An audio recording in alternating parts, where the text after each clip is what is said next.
I cast a spiritual weapon. Okay. Blah, blah, blah, blah, blah, blah. I think I need to roll for that, right? Yep. D20, 12 or higher. Yep. And I rolled a 6 plus 5, so that's 11. Oh. Bzz, bzz, bzz, bzz, bzz. Sputter. Sputter. Didn't. You want to roll for silencing golem? Yes, he's attacking. D20 plus your wisdom mod. D20 plus 5. Oh my god. That ice is slippery. Yeah, it's not gonna. My wisdom mod's not gonna help him. All right. Hyde, you want to do anything? He'll come around to the edge over. Mhm. Where's Hyde? What's his little I haven't symbol? got one for him, but I can throw one on there. Okay, For him. he's going to come over to that edge that David went to, the edge of the wall, and magic missile the undead guy. All right. Roll your whatever. What do I give him? 1d4? It just says magic missile once a day. His once a day magic missile of 2d4. Okay, roll 2d4. Okay.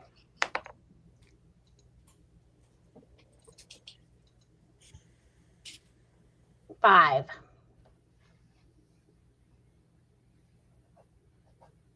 Okay. Gearbox. Administering first aid.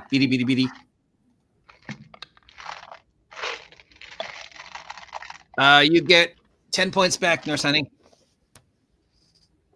Mappy will hide. First level cartographer with a bow. I'm fine. All right. Third round of combat. This means I get another ice wall of ice. Shadow, you no longer have an opponent. You put it in front of me. Hmm? He put the where'd he put the wall of ice? That's right. He hasn't gone yet. Oh, He can do it this round. so it's my attack. It's your attack. Okay. I thought he put the wall of ice in front of me. Not yet. I'm going after Cal's opponent.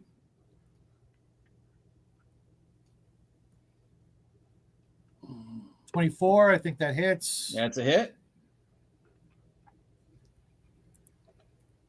For a total of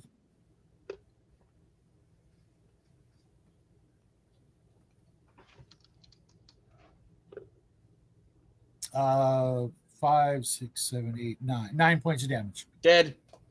2 dead orcs with magic swords. All right. Now it's his turn. Mm-hmm. He does have the prismatic spear, the flaming spear next to him. Yep. He's got to roll that save. That's not the right dice. What's my save? 8 plus your wisdom modifier plus your level. What's your wisdom modifier? 4. And your level is 4. Yep. So I got to roll 15. I rolled a 10. I get it's a dex save. I'm a monk. So yeah, I'm fine. I will take half damage. Okay. Roll 2d6 and cut it in half. 2d6.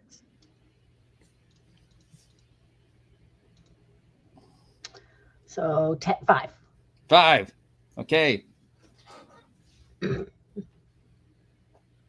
That seems to hurt him. All right. Wild ice time. I'm going to keep these maniacs away from me.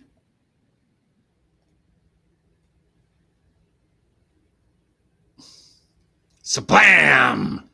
I need a dex save from Silent Golem.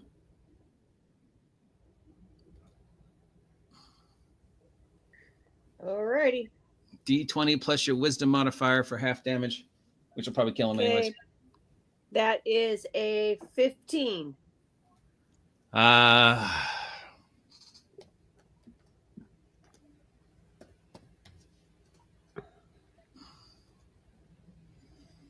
Okay. 25 points. Yeah, he's dead. Yeah. He is smashed underneath a several tons, 10 inches of ice and snow. Splam! Oh, poor Gollum.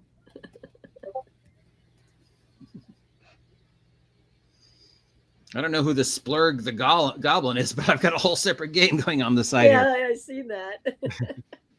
Apparently, we're playing Minecraft, the role-playing game. Blah, blah, blah. That was my Lich. David the Wizard. There's 2 walls of ice now between me and the little thing.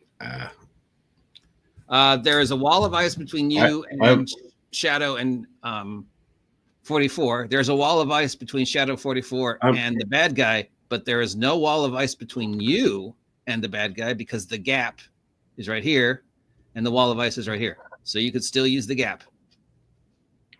Mind the gap.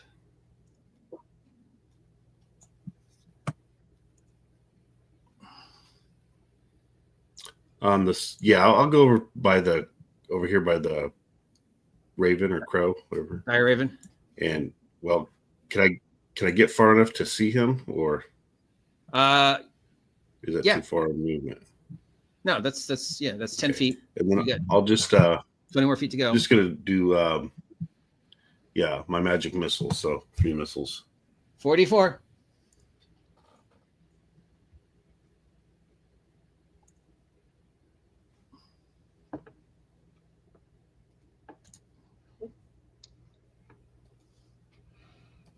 Did it tally for me? 6.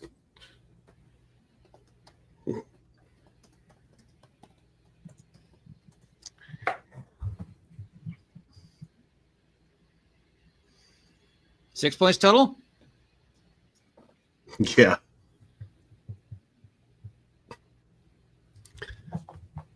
Hey, 6 is not anything to laugh at. Get some new dice. Jen the Elf. New virtual dice.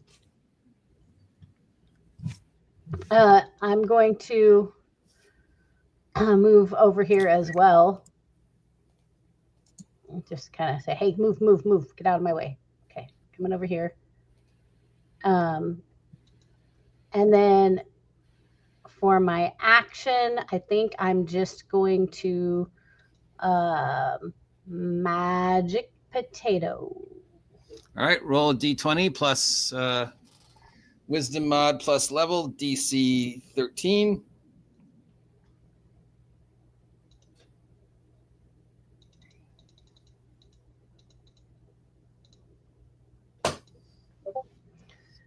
Oh, it's fine. 23. 3 potatoes appear. Okay, and I'm going to throw 1. So 13.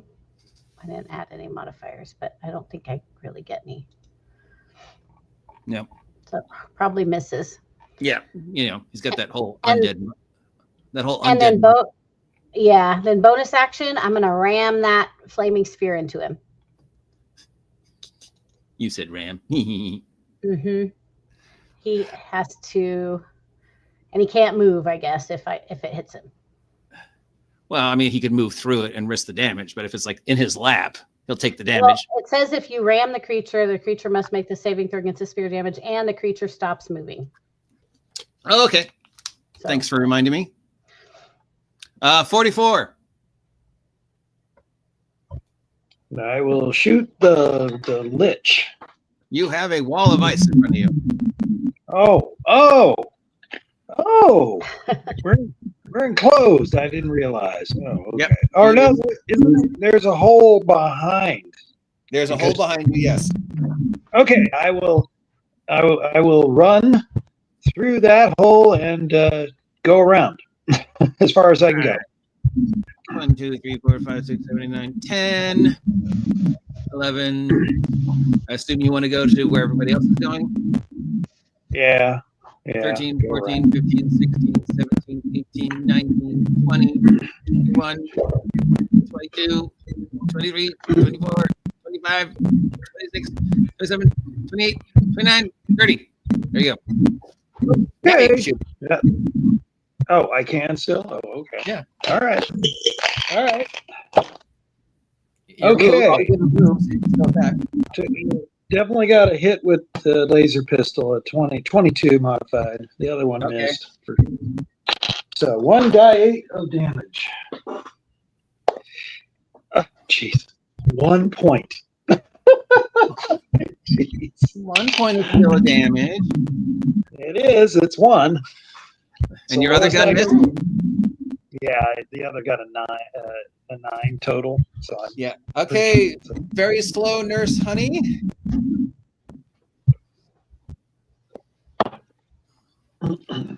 I'm going to because I'm going to be at half the speed, so I'm not going to make it as far as I'm headed towards the breach in the wall where the lich is. So I'm towards the breach. Where everybody else is going through.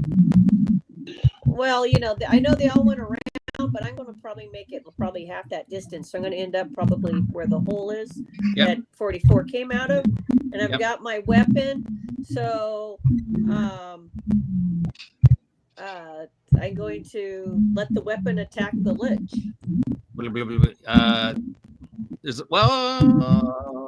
You could, okay. Can it do that? Can it do that? It can go over the top of the wall because it's not floor to ceiling. So sure, yeah. Okay. So let's see if we can do some damage to that thing. Oh shit. Okay. I rolled a. Yeah, there you go. I rolled a 7. Yeah, I'm sorry. Yeah. Captain Rogers. I'm going to grab those 2 swords you said that were magical. I'm guessing they glow or something. One looks like it's made of stone, and the other one, well, you can't tell because it keeps changing what it looks like. Okay, I'm going to pick those up and, obviously I had to put my sights away, and I'm going to take both those swords and try and smash through the wall, like shortest distance between 2 points, that being me and where I remember the lich to be. So I'm just going to start wailing on the ice wall with those magic swords. All right, roll 2d20. Since I don't know what they do other than that, you can add any numbers. Well, they're at least +1. Oh, okay. Natural 20, and I do get +8 because of my stat. Was that the sword that looks like it's made of stone, or was that the sword that keeps changing? That'll be with the sword that looks like it's made of stone. Okay. The wall turns from ice to rock. So now instead of a wall of ice, you have a wall of stone. Lovely. I'm definitely not smashing through that, but that's good to know. All right. I guess next turn I'll follow the rest of the party the other way. Damn. All right. Lich, can't move, but Jen, roll your 2d6.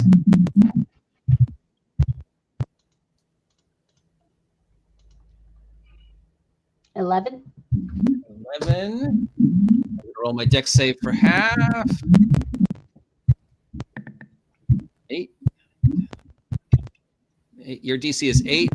9, 10, 11, 12, 13, 14, 15, 16. I rolled an 8. Oh, I just made it, barely. So half of 11 is 5. Yeah, the ice is melting all around him. The throne is slowly just turning into just a puddle. He tries to stand up, but he has this burning ball in his lap, so he can't move. He's already done his ice wall, so he can't do it again for another 2 more rounds. He can't do the swirly thing because I think that counts as movement. So all he can do is press a button. 44, roll a d12. Die 12. I'm giving everybody a chance to roll. Have one out. Amazingly. Okay. We get a 6. Right, Playground. Having to... 1, 2, roll a d6. 1, 2, 3, good. 4, 5, 6, bad. Okay. Give me a second. I'm repairing my glasses. They broke, so. Okay. My sight is a little 5. 5. 5 is bad. 1, 2, 3. Roll a d4. Jesus. Are we going to go roll through all the dice here? Is that what we're doing? Yes. 1. Oh, that's 1. you. Wisdom save, please. Use them all. Who? You, 44. Please make a wisdom save. Okay, so my wisdom. D20 plus your wisdom modifier. I don't have one. And D20. And 20. Roll low or high. it's a wisdom save. The higher, the better. Okay. 3. 3. You disappear. Suddenly, you are standing in this nightmarish landscape of twisted metal playground structures, a dilapidated Ferris wheel, rotted wooden fairground stands. It looks like a post-apocalypse fairground playground, and there's these animatronics right out of Five Nights from Freddy, and they're all torn up, and one's a bear, one's a mouse, one's a tiger, one's a cupcake, and they're slowly dragging themselves for you. So that is what happens to you. I'm sorry to say. That was my lich. David the Wizard. Well,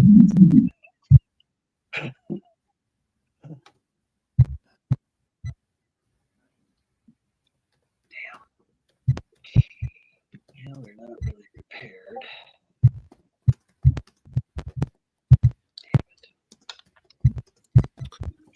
Did he disappear from my view?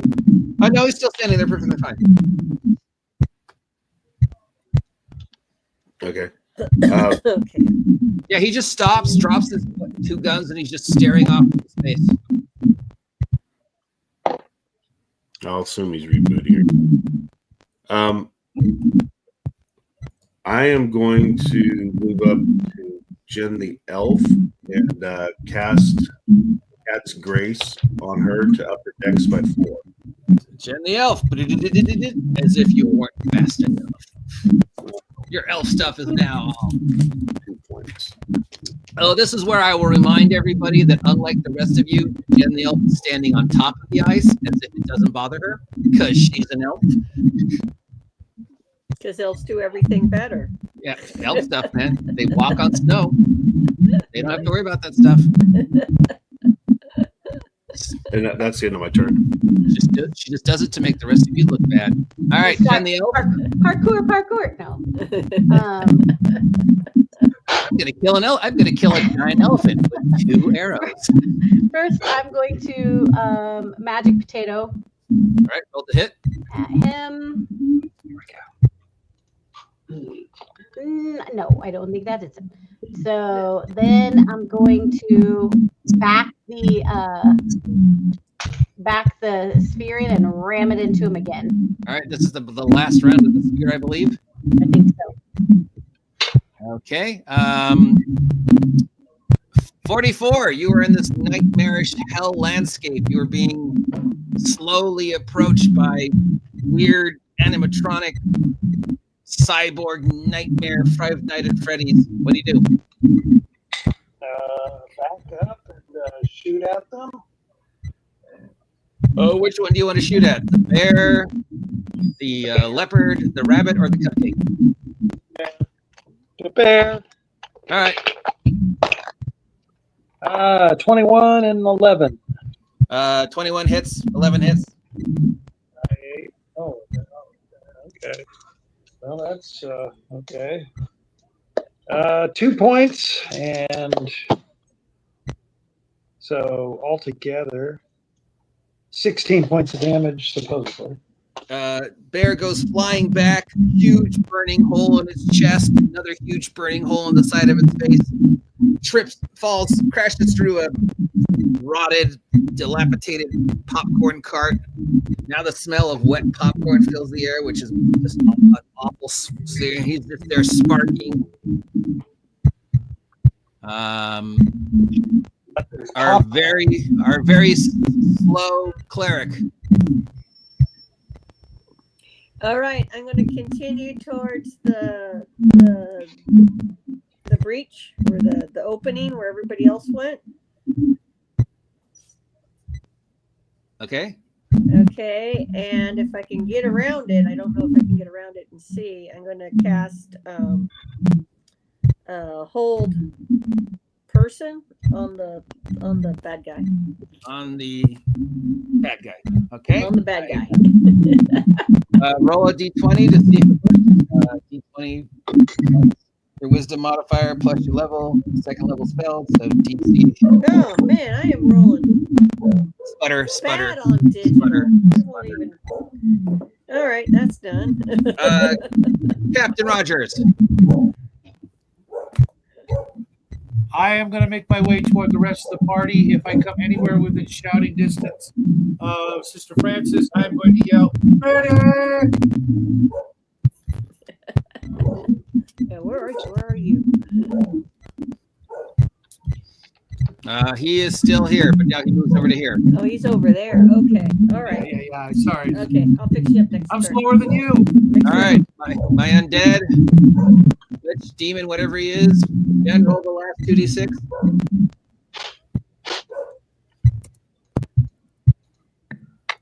Ooh! 12. Oh my God!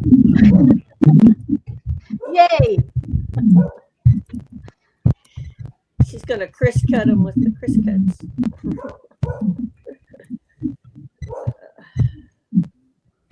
Take that flaming ball to your face.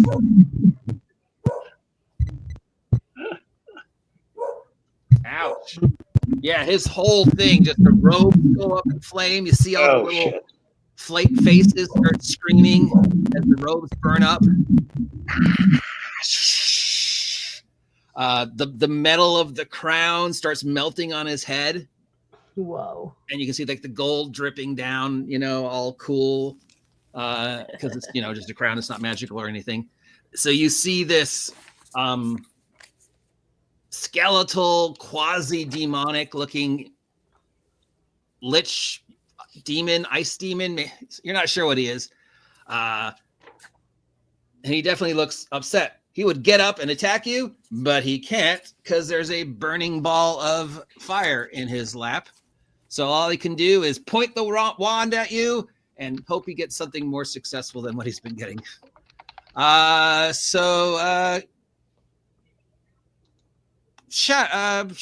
roll d12. By your command. By your command, beady. Where is the D12? Okay, there we go. I got a 5. I keep forgetting the bad guys who go at 0. 5. 1d6 good, please. 1, 2, 3 good, 4, 5, 6 bad. 3. 3 good. Okay. Roll a 1, 2, 3. D4, please. 3. 1, 2, 3. David the gnome. There's a flash, and suddenly you're back home. You're safe. You're healed. You feel great. You feel invigorated. It's your house. There's all your stuff. There's your dog. There's your mom. There's your uncle's box of weird books. It's a 3-day weekend. You don't have to go to Lowe's. You just breathe in all the home, and you just feel so happy and invigorated, and just like, yes, I feel as if I have been blessed. You have a bless on you. Cool. Because you just have this wonderful home burning, I'm home. I'm safe. I'm away from all these idiots trying. Oh wait, no, I'm not. I'm back in the fight. But you still, as the illusion fades away, you still feel the joy of being back home. So you get the bonus of being blessed. Okay, that's his turn, and it's your turn.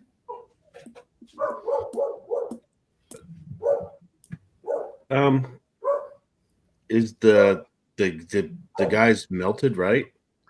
Kinda. The throne is melted. He has lost his robe of faces and his crown.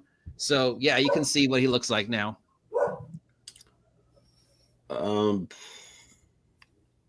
So I'm getting kind of low on spell points. I'm gonna try to whip the hammer and hit him with that. He's not a giant, right? So no, he's right just back in a sec, guys. he's okay.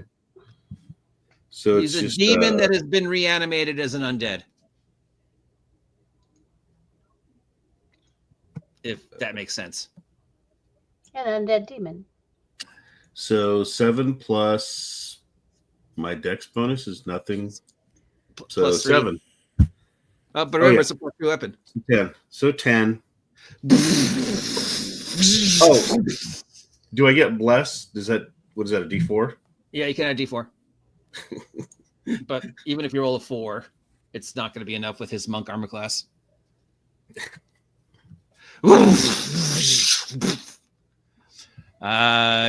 Jen the elf. I'm going to lob my last potato. Okie doke.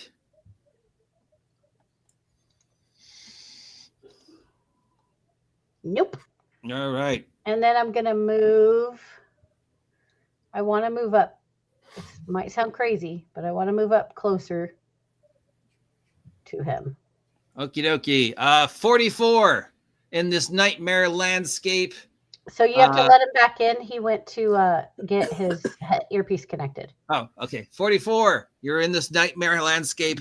You see the bear animatronics slowly start getting back up. They start moving towards you again. What do? I shoot it. You shoot the bear again? Shoot it. Getting a 18 and a miss. An 18 and a miss. Okay. The illusions respond. The cupcake has now reached you, and it opens up the very large spiked mouth that a cupcake shouldn't have and bites you. Please make a wisdom saving throw. I did 12 points of damage to the bear. The bear goes flying back again, more of it missing. Okay, cool. What I got? How much point of damage? You need to make a wisdom saving throw. Oh.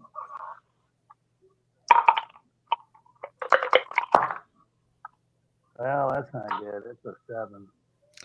The cupcake bites your leg. You can see it starting to work up your leg like a Pac-Man. Just you watch as your feet disappear in its large cupcake mouth.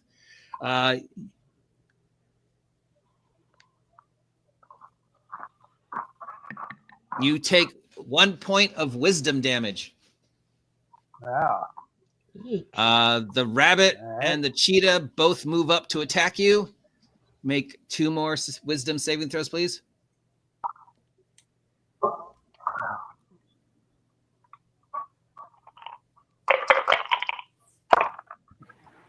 Well, geez, I got a 20 and a 4, which would have been an 11, but it rolled just at the end. 2 more points of wisdom damage. Okay, this sucks. And our final round of being slowed cleric. All right. The captain is damaged there, so I'm going to whip out my holy symbol and pray, and that's and let's see if we can get him healed up here. Come on. Work. Sets a 16 plus 5. Okay. All right. and it's 5 times the level. So 5 times 4. 5 times 4, and I get a plus 1d6. Yes. So let's see. Let's get this sorted out. So right now we're looking at you. If you want to go full bore, you're giving him 20. Yeah. So we'll do 4, 5, and a 6, and we roll. There we go. All right. So 5 times your level is 20 hit points plus a d4 plus a d6 of 1. So Shadow, you get 21 hit points back. Thank you so much. And because I Bless keep you, forgetting sister. them, Hide, and beady beady beady beady beady beady beady beady beady beady beady beady beady beady. Heckle, what do you want to do? I mean, Hide. Hide will come up and acid splash the guy. Okay. I think that's just a D4 or D6. He has to roll the hit, but yeah. Yeah. Okay. Captain Rogers, Oh, you get another 5 points of hit points back. I'm He did already. not splash him. Yeah, but I'm the already robot good. doesn't know. The robot doesn't know that. Okay. Thank you. And Mappy will still hide. I'm watching your back, guys. You're doing great. I'm just gonna hide behind this rock if that's okay. I'm just a photographer. Okay. So you get 5 more back from Gearbox. We get a little bit of now acid burning through the floor.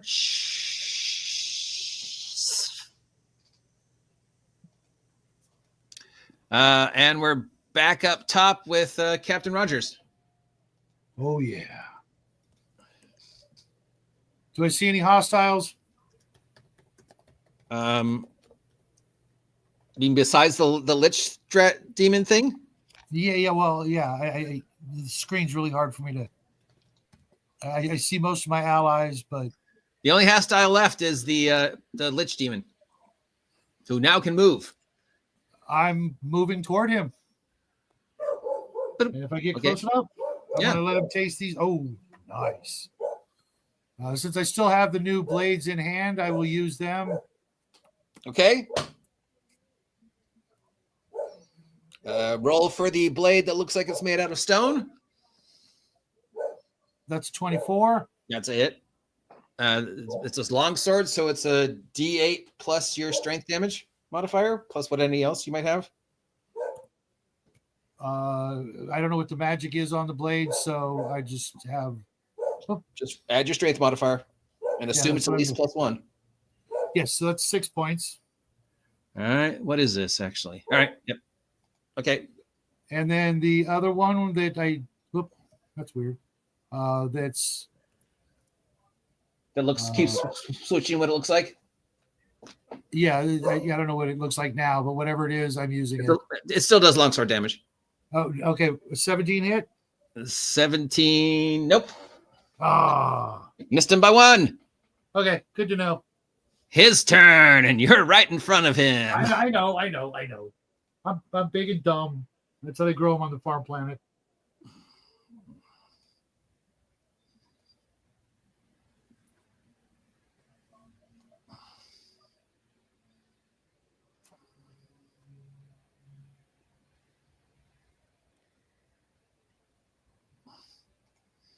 All right, I'm going to attack you monk style. Everybody was kung fu fighting. Armor class 20. 14. And unless I have a spell on me, which I don't think, but I don't think that hit. And armor class 14. Yeah. All right, both hit. Wow, he's got +10. Dang.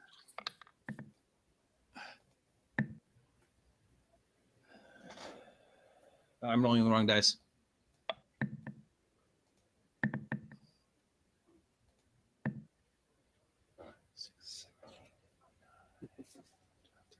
$14 points of slashing damage with the claw. Ow. 6, 7, 8, 9. And 14 more points of damage as he just does some undead monk demon kung fu. Sweep the leg. I'm at 1 hit point. I would be dead if we're not.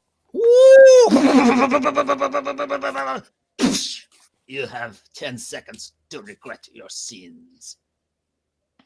Yeah, I doubt I even have 10 seconds. I'm at And one then he'll hit point. teleport. Bamf. Which is probably a dumb idea, but he wants to lay some monk smack down on you guys next round. Because you've pissed him off. And it is David the wizard's turn.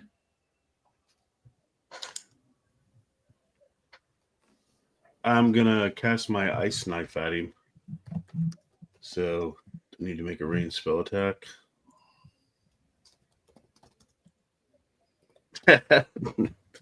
No. No. Roll d20. I rolled a 2. Did you? I know, roll again. All right. 3. Your ice knife goes flying towards the lich. She grabs it midair and throws it back at you. Deflect missiles. Yeah. That's a monk thing. Yeah. All right. it is. So on a hit, I take a D10. All right. Does an 18 hit you? Yes.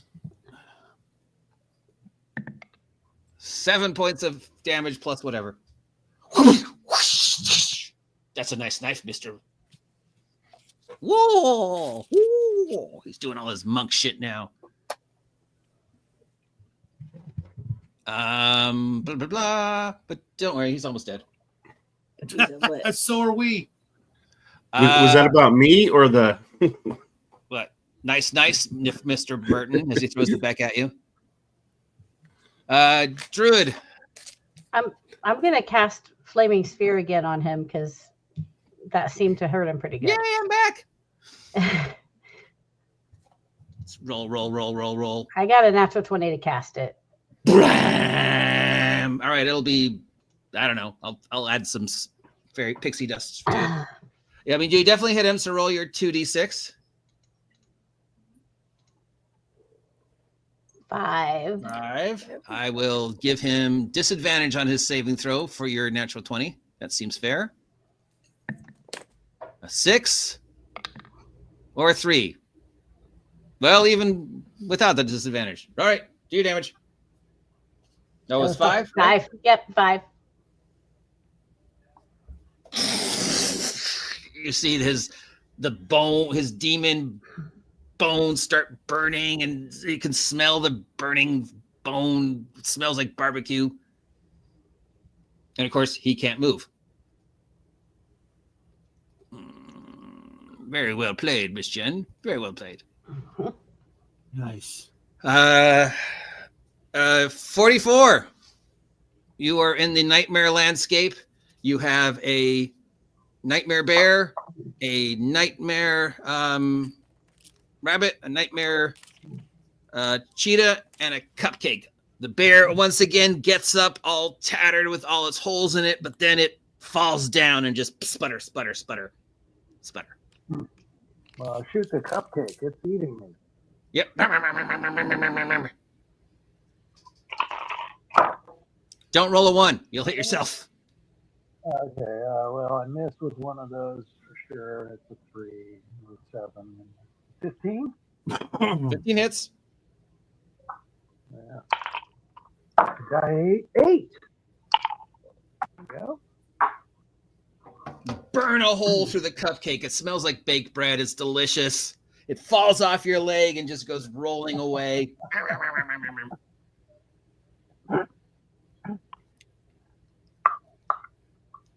And then the demonic playground fades away. And you realize you haven't gone anywhere. You were just in an illusion. Cleric, Yes. you are not slowed anymore. I'm not slowed. I am headed towards the bad guy with the spiritual weapon going. So you want to attack it with spiritual weapon first? Yes. Okay. Okay. Man, I just suck. That is a miss. You can still do something. All right. I cast bless on uh uh three of myself and three other people. Okay. All right, so I got to roll for that. So. Who do you want to bless? All right, so um okay, who's right next to the bad guy? The Uh, witch. technically, So- no one. That's the ball of fire. That's the ball of fire. Okay. Can't bless So the ball it's- of fire. All right, gotcha. That'll be a So, great ball of fire. Goodness gracious. Our wizard, because he's out, not with it. Cal and All right, Wizard, you're Captain. double blessed now. Cal, you're blessed. That's two. You get two. And the captain. All right, that's Those are main 4 people fighters. blessed. Yes. Back up top, Captain Rogers. Hold on just a second. I am way far away from the Lich, correct?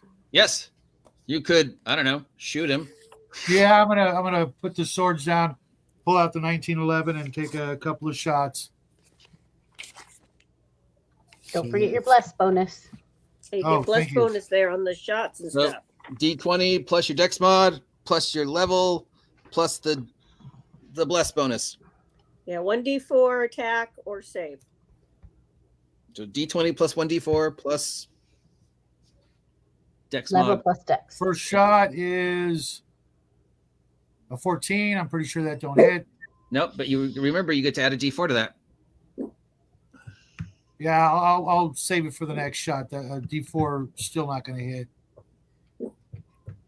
If you rolled a 4, it would have, but okay. Yeah, Second shot. 19, which is actually a crit. Yep. For 27 for 3 whole points of damage. But it's a crit, which means you can do double damage or you can do something cool. I'm going to do something cool, of course. All right. I don't know what. Can I hit him in like the knee and make him fall or something? Maybe I don't know. Yeah, you can do something to apply disadvantage to him. All right. So shoot him in the knee, whatever. Was aiming for the head, but I'm pretty woozy. Okay. Well, yeah, you do only have 1 hit point. I keep forgetting the guys who go at 0. I'm sorry. Beady, beady, beady, beady, beady, beady, beady, beady, beady. Sorry, my dog is being crazy. Hyde would have acid splashed again. All right. Roll the acid splash. Nope. Okay.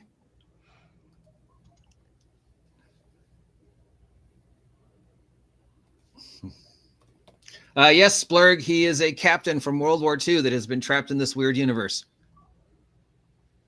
Okay, now back up. We had him go. It is my monk's turn. He can't move, so he can't melee attack anybody. He has to make his saving throw versus the burning. Roll your 2d6, Jen.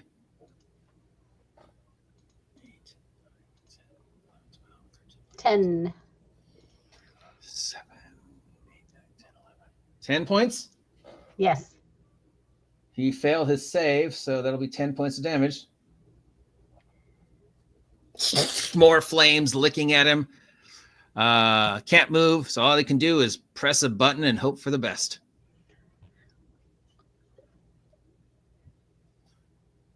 I think everybody's had a chance to... oh, honey, you haven't rolled yet. Roll a d12.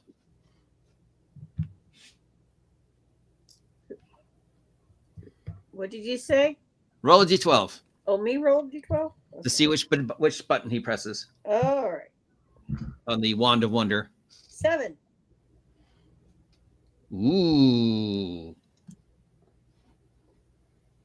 Roll a d6. 1, 2, 3, 4 bad. 5, 6 good. Yeah. It's the 1.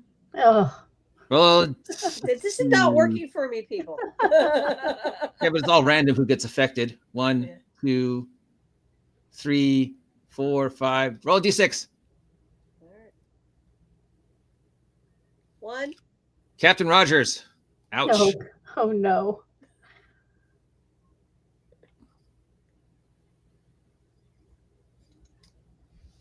Captain Rogers, you disappear, like for real. Oh. Uh-oh. This hole opens underneath him, and he just falls down it. And you see like these demonic hands come out of the hole and grab him and start pushing him down the hole. And then the hole closes beneath him as you just sent not Captain okay. Rogers to hell. Oh. Okay. No. No, Oh no. no. I'm so sorry. Hey, it could be the off season. He could be fine. When good nun's gone bad. Yeah. Down, down, down, down. Okay, Quick, become a paladin. Riddles are always bad. David, the wizard. You just saw Captain Rogers vanish. Like I seen him like you described, where he's pulled down into. Yeah, this hole opens up underneath his feet. Demonic hands come out of it, grab him, and pull him in the hole, and the hole closes behind him. That's the worst one you could get on the rod on the wand. Oh man. But if he rolled good, he would have sent himself to hell. Yeah, well, okay. Maybe I shouldn't use the electronic device. Out of desperation, I'm going to try to just move up and Mm-hmm. hit with the hammer. All right, D20 plus 3 plus strength mod. Well, in double blast, right? I can use those to hit. Yep. That is what I'd like to do. So 8 plus 3, 11 total. Nope. I have no. He looks down at it and goes, "Oh, wait. I mean, well, I know somebody who's looking for you. You have 6 fingers." I have 10. Jen the elf. Okay, so David is right in melee with him now, right? Yes. I'm Uh-huh. going to drop the flaming sphere because I don't want to hurt David. Bye. And then I think, here's when Jen the elf does something dumb. I think I'm not having much luck with anything. No, I can't do that either. I think I'm going to just do the potatoes again. I don't think I can do anything else that will even have a chance. Okay. So, D20 plus whatever. but I get that agility of that cat's grace now. So Yes. I have like That a plus 8 to my roll now. So Yeah, that it would be raises your dex up 4. What was your dex? it was 2. It was Okay, a plus so- 2. It was so it'd 14. be- So now it's 18 So it'd be plus 3 plus 4. Yeah. plus 4. Yeah. So that's a 18 on the roll then. That is a hit. Roll your potato damage. Does Jen win the battle yet again? These potatoes are pretty. Yeah, I'm just gonna have to potatoes start are carrying a 10-pound bag with me everywhere I go. Fastest potato in the West. Okay, 1d6 plus 4. Okay. So 5 points of damage. Still standing, but definitely looking worse the wear. I'm gonna 44, you're back. You're muted. Yes, I am back. Oh my gosh. Okay. Is the lift in front of me there? Or lich in front of me? Is the lich still in front of me? Yes, yes. Yes, Okay. the ice lich is still standing there. Okay, I shoot him. Okay, I got a 15 and a 14. That's with your bonuses? Yep. Both those miss. Roll a d20. All right. Roll a die 20. Yep. 15. 15. Okay, he can't grab that one. Too fast. And Nurse Honey.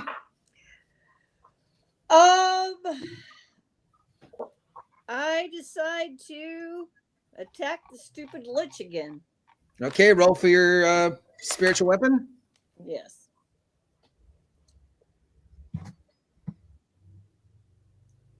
Okay. That's a hit.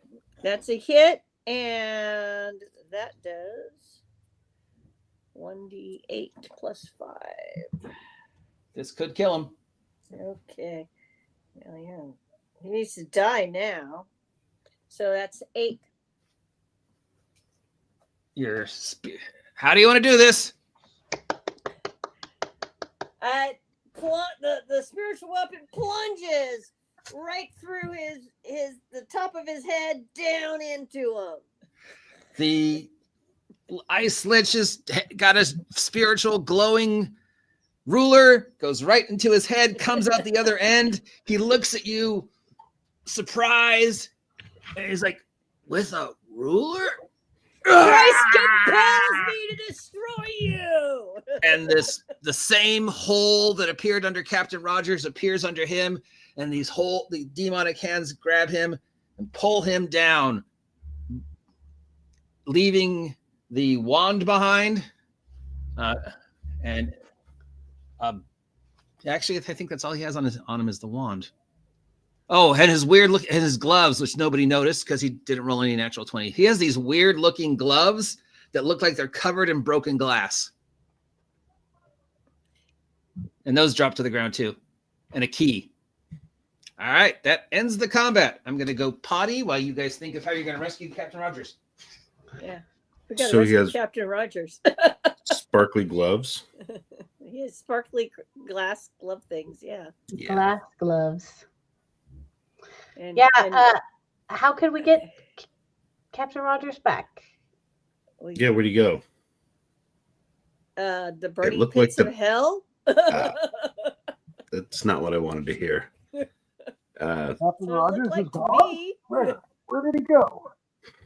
Well, the ground opened it up, and demon things drug him down. So we got to figure out how to open up the portal and get him back. Can't you put in a word Well, I'm going to. with the big guy? Yeah, Talk to I'm the definitely manager. going to sit here and pray for, that Where's the the mouth of manager? hell opens up and spits him out. I do not understand such things. Oh, Stop. I'm Stop, still puppy. hurt. I'm still hurt. You're still hurt? How bad is everyone injured up on their Yes, characters? I'm pretty badly hurt. Actually. 7. I thought it was I'm down 7. I'm 11 hit points of damage. I'm at 11 hit points total. And you've I lost 2 luckily points of didn't get wisdom. another hit. All right. Actually, I lost Well, 3. I'm very All right, unwise. so the rod drops, the weird looking gloves that look like they're leather gloves covered with broken glass drops to the ground. A key drops to the ground as the last vestiges of his robe of faces burns away. You see all these ghostly faces start flying off and crashing into the terracotta monks that are lining the walls. And as a face, crashes into them, they kind of like shake and they turn back to normal. And they're like, "Oh, my face." So like you've got these 12 guys who suddenly aren't statues anymore. And these faces just start, speeding through the castle. Zoom, zoom, zoom, zoom. And they're like, "Oh, my face. Oh, I'm back. I'm back." Can we? And they're all very grateful. And they're like, "Oh, we're saved. Oh my God. We got our faces back. How are we so stupid to follow him?" So yes, major kudos. But you do have a minor problem. As the battle ends, you see Gearbox has taken out a stone pickaxe in honor of Splurg the Goblin and is kicking, trying to dig up the ice where he saw Captain Rogers disappears. He's like, beady, beady, beady, beady, no longer detecting Rogers' life form. Beady, beady, beady. But instead, I sense a chicken. We could see that he was using that rod, right, for his attacks, like push it, pointing it at us or whatever. Oh yeah. So, okay, There's so this weird was- metal rod with a whole bunch of buttons on it. he was using this when Captain disappeared. Is maybe we could use it to reopen the portal and bring him back? Well, we could try that. I'm going to start praying that the mouth of hell opens up and spits out Captain Rogers. All right. So you have this metal rod covered with buttons and diodes, and apparently there's a dog here now too. I guess one of the faces belong to a dog. You've got a key. You've got the weird leather gloves. Nurse Honey is praying. These no longer faceless terracotta monks are just spreading out and getting away from this as fast as they can. Tell me what you're doing. David, you should check out this rod, see if you can figure it out. I'd like to inspect the key and see if it has any kind of markings on it, if we can figure out what it goes to. It's just a large metal key made out of the same metal the rod is made out of. Is there a keyhole in the rod? No. Okay. So checking out the item, you said it had buttons on it. How many buttons? Yeah, it's about the size of a flashlight. All right. But instead of one button, it's got like 12 different buttons, and it's got like a spinning thing, and there's like a you remember Bop It? Yeah, it's got buttons and spinny things and the doodads. It's like the ultimate fidget toy. Does any of it make sense to me? Not at all. It's just totally random. The buttons are different colors. They're not labeled.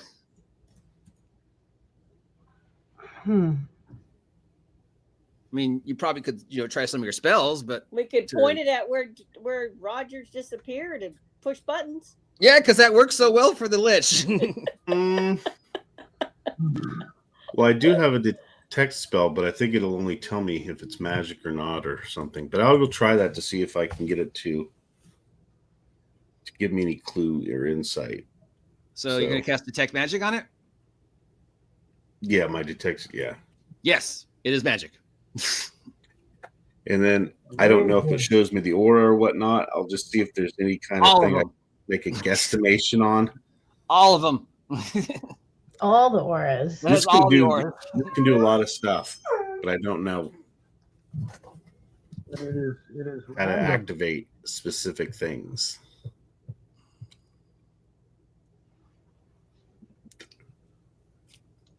So I guess it's just a trial and error kind of device. Okay. I don't know if I want to do that though. You haven't learned Identify yet? No, I have just that generic detect spell. It says name what you were detecting. Okay. Well, yeah, it's definitely magic. Don't have specific identify now. The key is not magic. The gloves are sort of magic.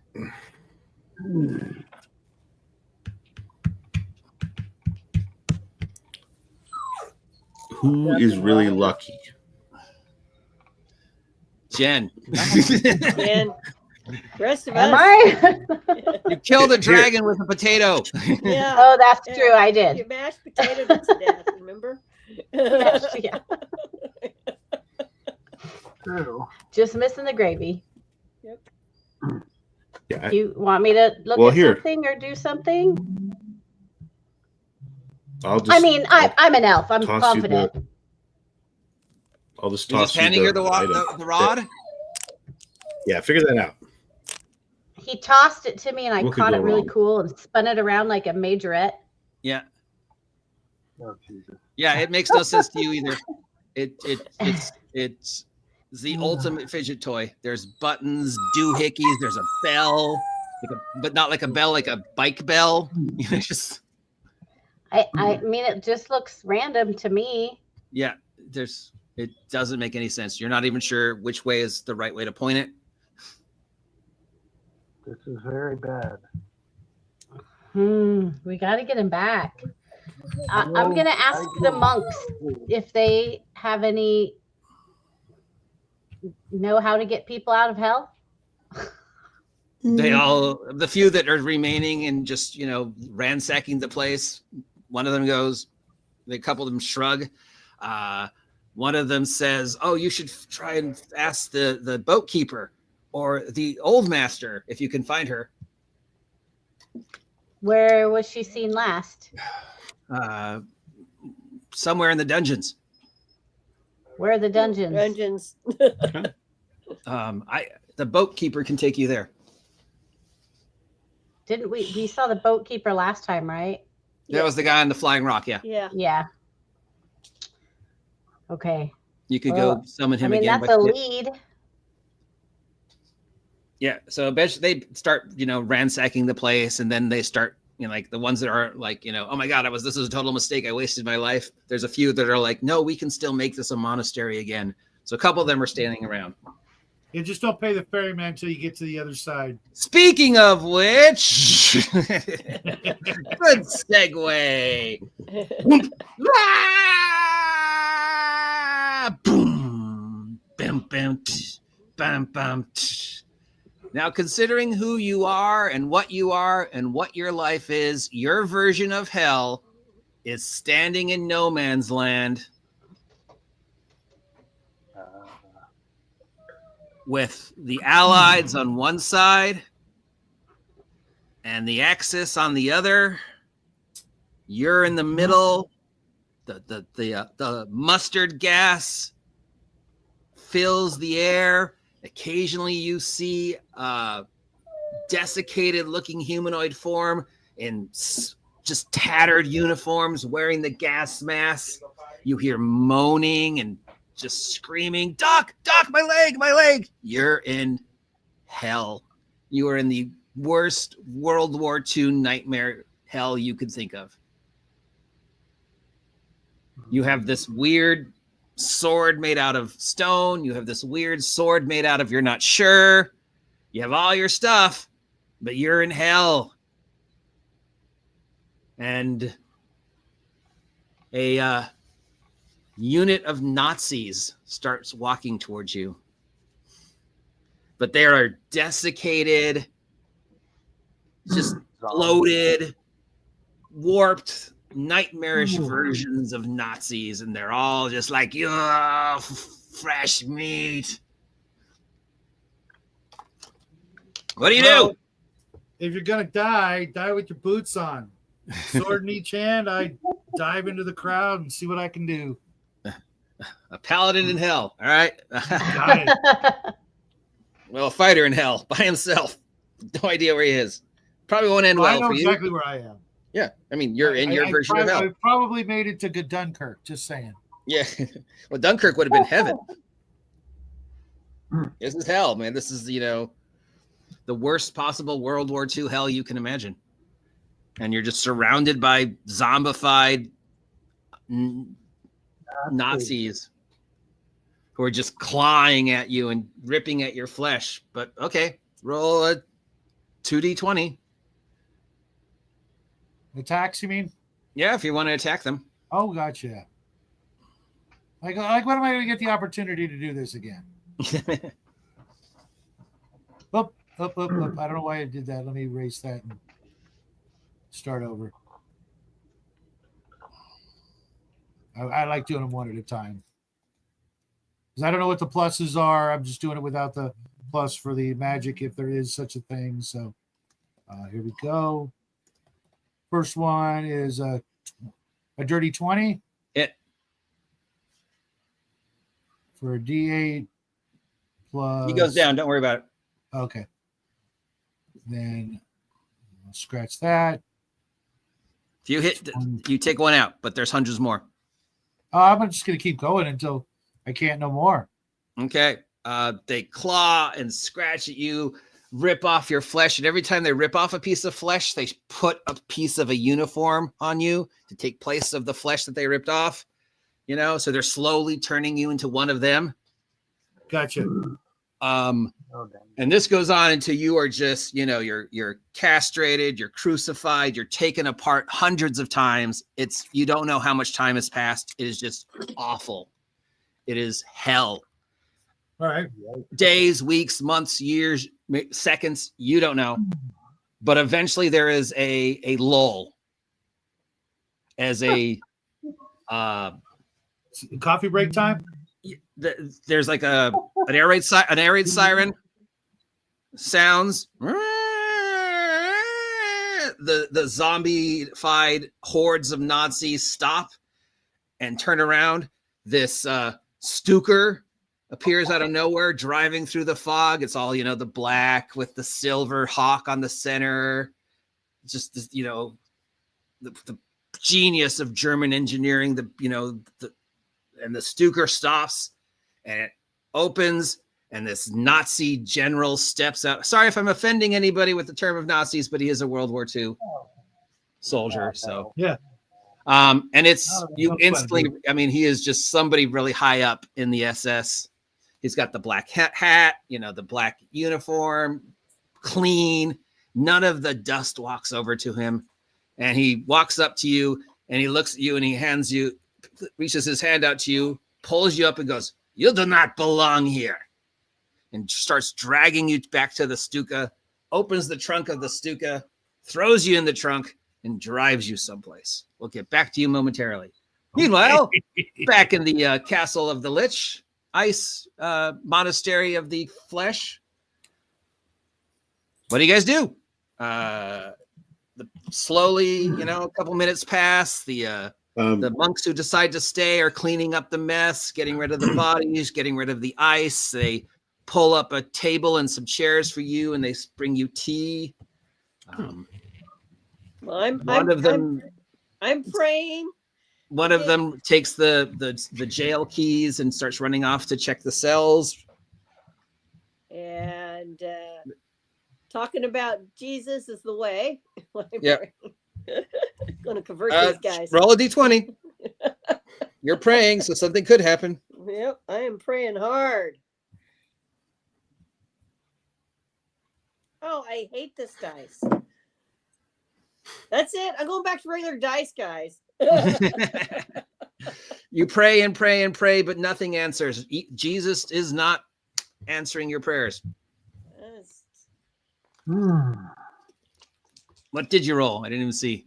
A 2. Oh yeah. I'm going to try sanctifying the monastery in the name of Jesus. Okay. All right. So you're slowly sanctifying the monastery, helping the monks clean up and get rid of all the hell ice, and slowly they're chipping away of the ice and revealing the actual monastery underneath. You're helping, but obviously this is something they're not going to finish in a couple of minutes. No. Months worth of reclaiming the monastery away from the demonic presence of the demon lich. Jen is holding her weird fidget toy. Gearbox is still trying to dig a hole. Yeah, and I'm probably waiting for Honey to finish praying and everybody to kind of get ready. I'm going to suggest we go find the boatman or whatever. You just got to stand in the circle and he'll show up. Well, I want to wait till we're all ready. All right. I mean, you can technically take as much or as little time here as you want. All right. I give the monks some instructions about how to be good Christians and how to run a monastery. And okay. So we'll say 10 minutes, 20 minutes. Yep. And then you're go stand in the circle. Yeah. Yes. Let's go try to get the captain back. We need the captain back. Yeah. It's part of our great crusade. Okay. Before you leave, one of the monks runs up and hands you a small chest. Says, "I found this in the false master's room. It belongs to you. Since you freed us." Does the key fit in it? Oh yeah. All right, let's Open it up. open it. Yeah, open it up. Okay. There is some treasure in the box. Where does it say what's in the box? What's in the box? What's in the box? What's in the box? Oh, it's just a life supply of tuna. There's some loose pogs. There's some gems. There's a map. And there's a couple really nice looking polished gems. And this one's going to make Shadow quiver in his boots. There's a deck of cards.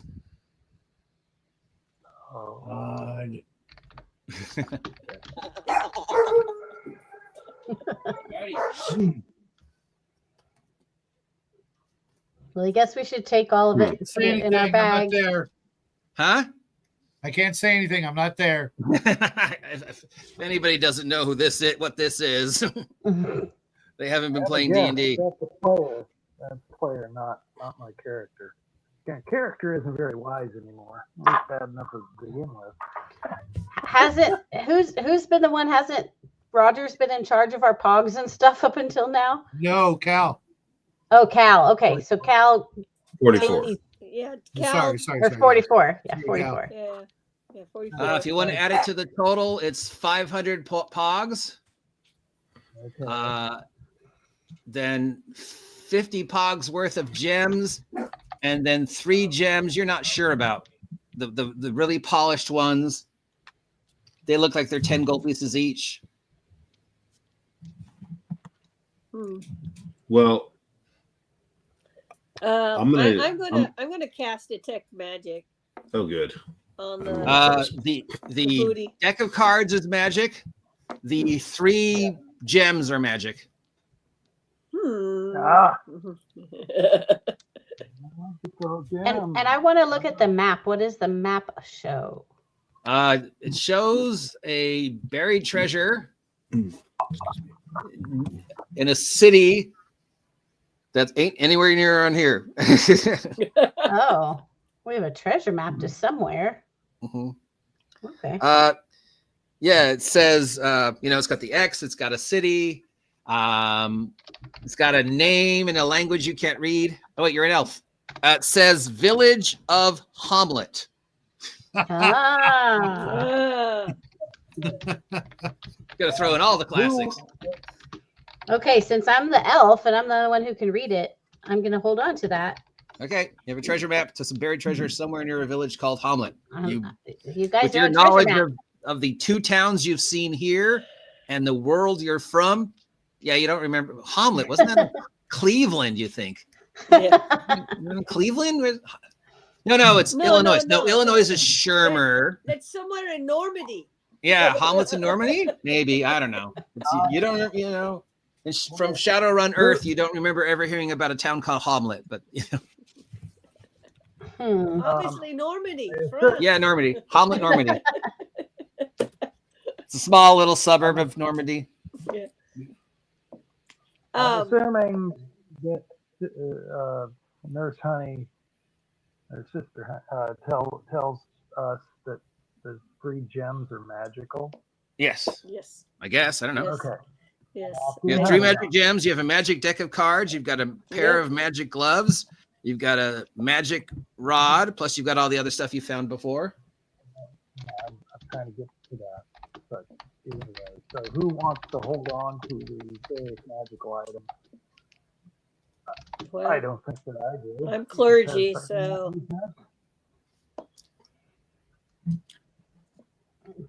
Yeah, why don't you hold on to him?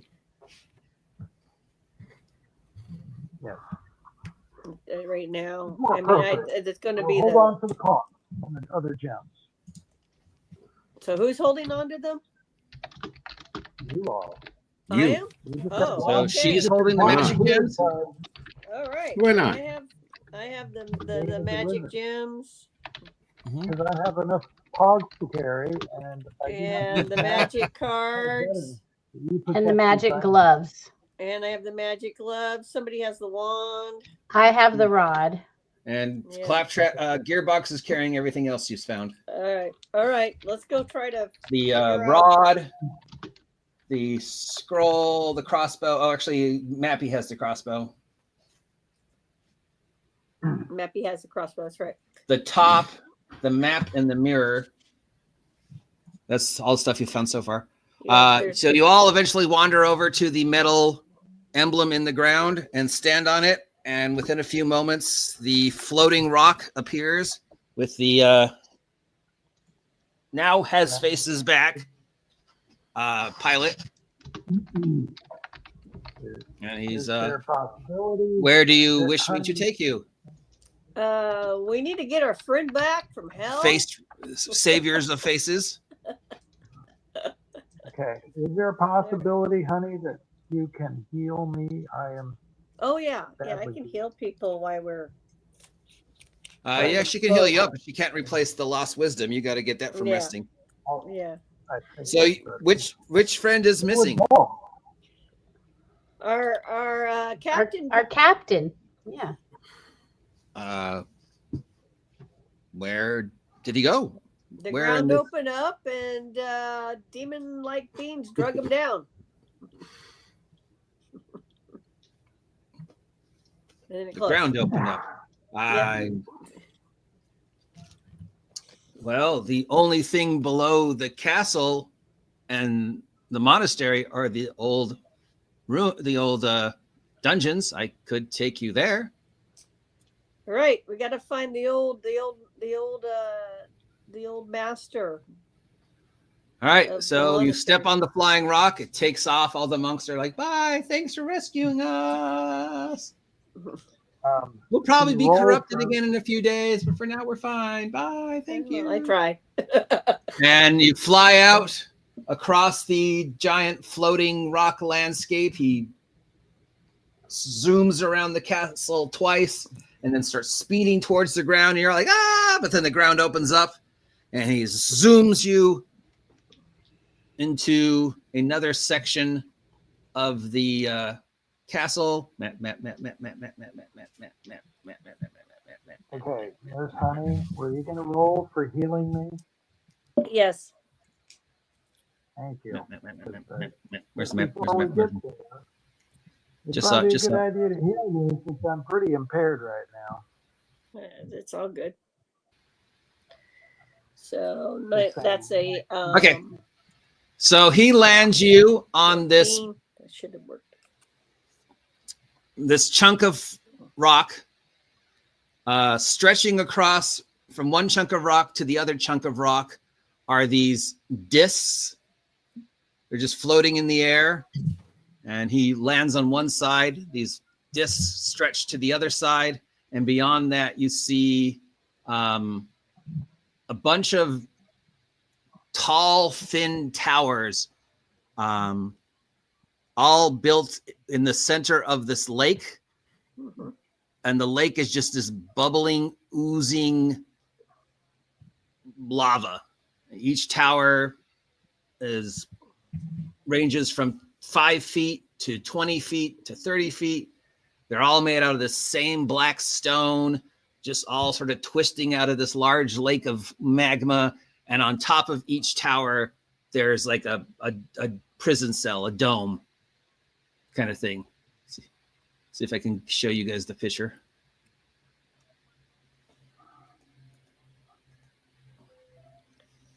So what do? Looks like you have to cross this floating bridge to get to the city. How many hit points do I get back? Guess we crossed the bridge. Did you get all your hit points back yet? I've been doing stuff. I don't know. Okay. Somebody needs to. Okay. 16 and Oh, okay. I'm almost. Let's see. well, I'm how much almost- healing do you need? Because I can keep going. I was down by 28. Okay. Me too.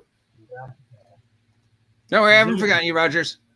I'll get back to Oh you in a no, sec. no, I was just saying. Cal and I took like the identical Okay. amount of damage. You That's- got healed already.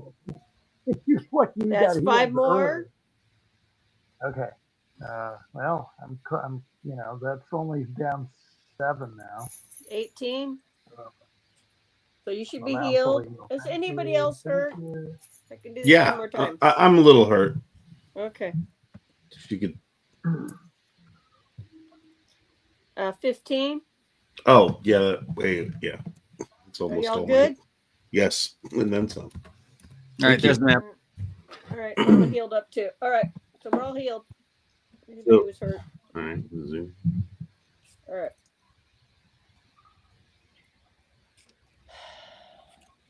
So that's what it looks like. Okay. How is even that?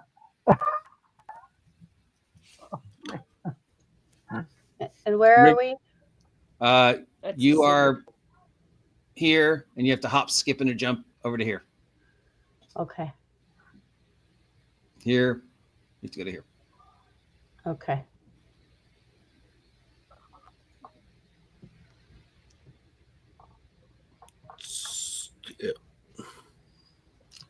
So it looks like you have to hop, skip, and a jump across these floating little discs Yeah. to get to the top of the first tower. Okay. So everybody roll a dex check of 5 or better.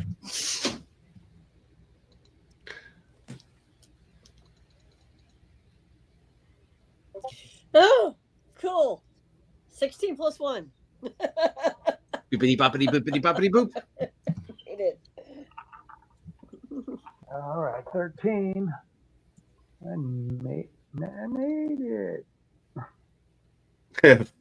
5 exactly. Boopity boppity boop. 18.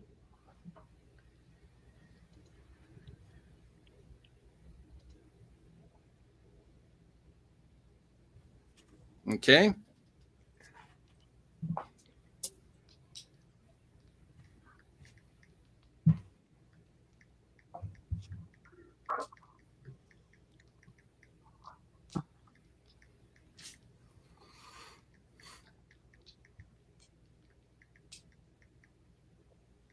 Anybody else not roll a 5? We'll make it. I think so. I rolled exactly a 5. All right, you all land on the top of the first tower. Meanwhile, in hell, bumpity bumpity bumpity bumpity bumpity bumpity bumpity bumpity bumpity bumpity bumpity bumpity bumpity bumpity bumpity bumpity bumpity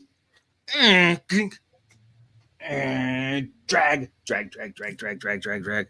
You're in this long gray hallway lined with doors, and now you're not being pulled by a Nazi general. You're being pulled by this bipedal tower of goo with mouths and eyes all over it, and is dragging you behind it. And it goes to one of the infinite numbers of doors, and it opens it, and you just see a square room made out of rock with a teeny little window, a desk, 2 chairs that are too small for you. He throws you in and closes the door, and there's a bell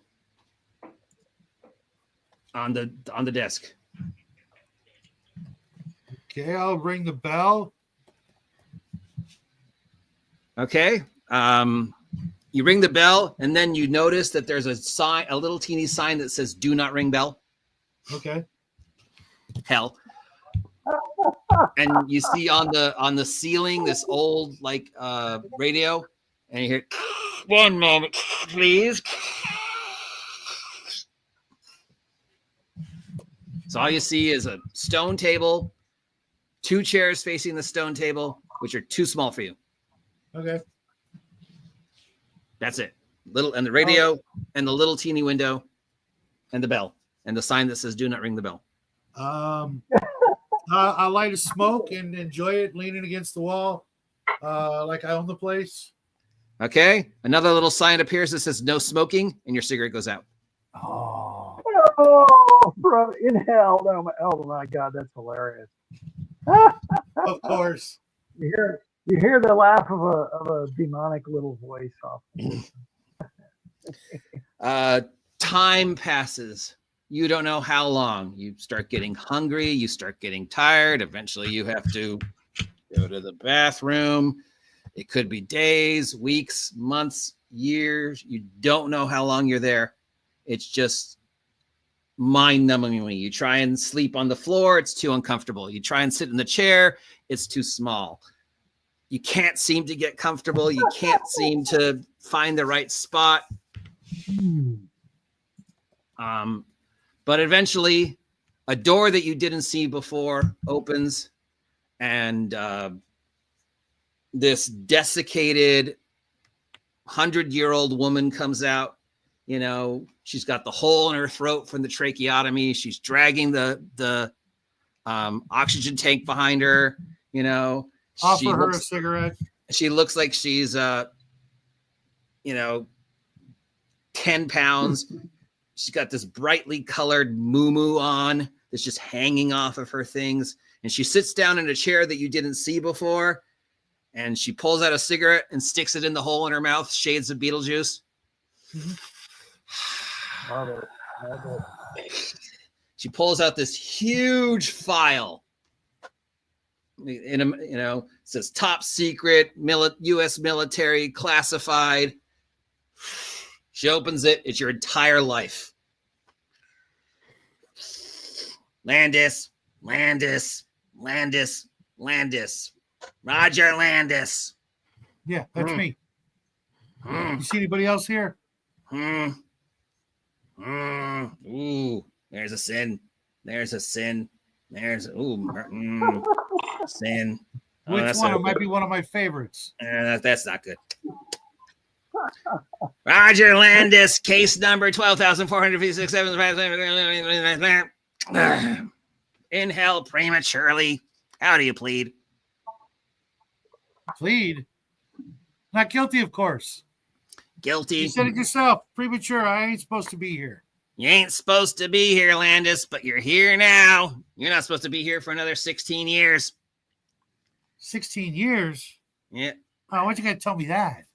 There you go. Here, let's see. Landis, Roger, Captain, falls in hole in earth, takes over a small colony, making himself warlord, wears funny hat, eaten by dinosaur.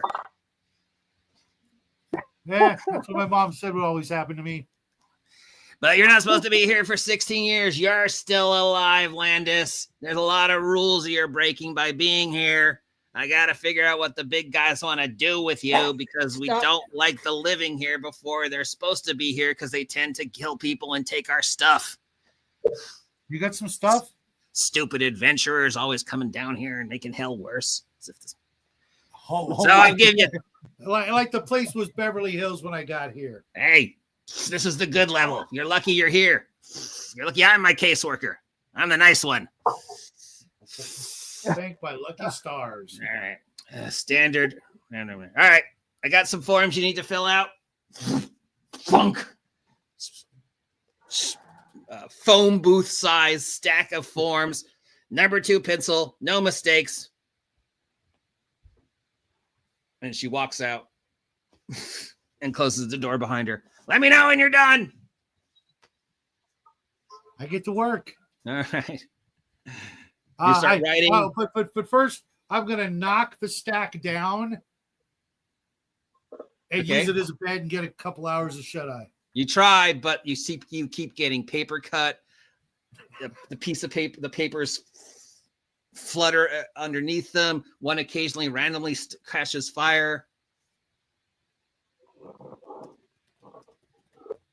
You just can't seem to get a break. Meanwhile, back on top of the tower. All right, you're on top of this tower. There's stairs going down. All right. I guess we better investigate as There's glass statues all over the place. They look like gargoyles made out of stained glass. As you go down the stairs, you get to the bottom of the stairs. It opens up into this room made out of glass. There is a octopus floating in the air here, but he's made out of clockwork. So he's like a robot octopus just floating in the air, and he sees you come down the stairs, and his little beady eyes like roll up, all like steampunk.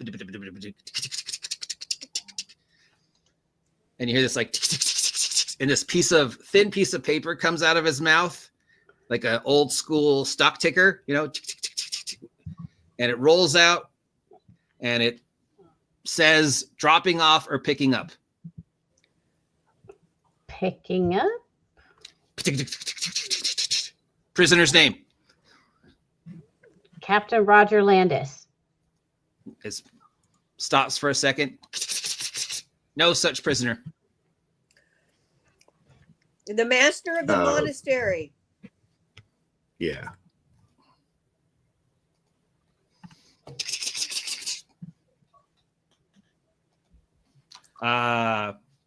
Another piece of paper comes out, and then a door in the glass thing opens. There's another stairway going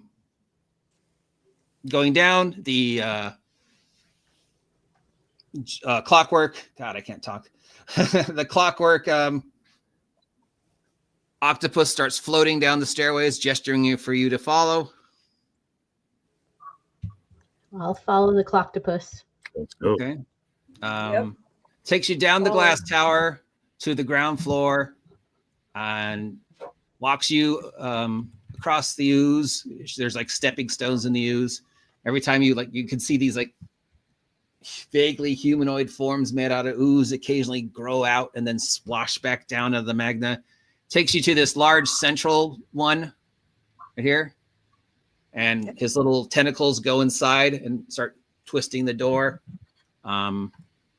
And opens the door, and you see basically a very large prison cell. And where is that lovely picture of Dione Galoni? Dione Galoni. I'm probably not saying it right, but she's fucking cool looking. Hold on.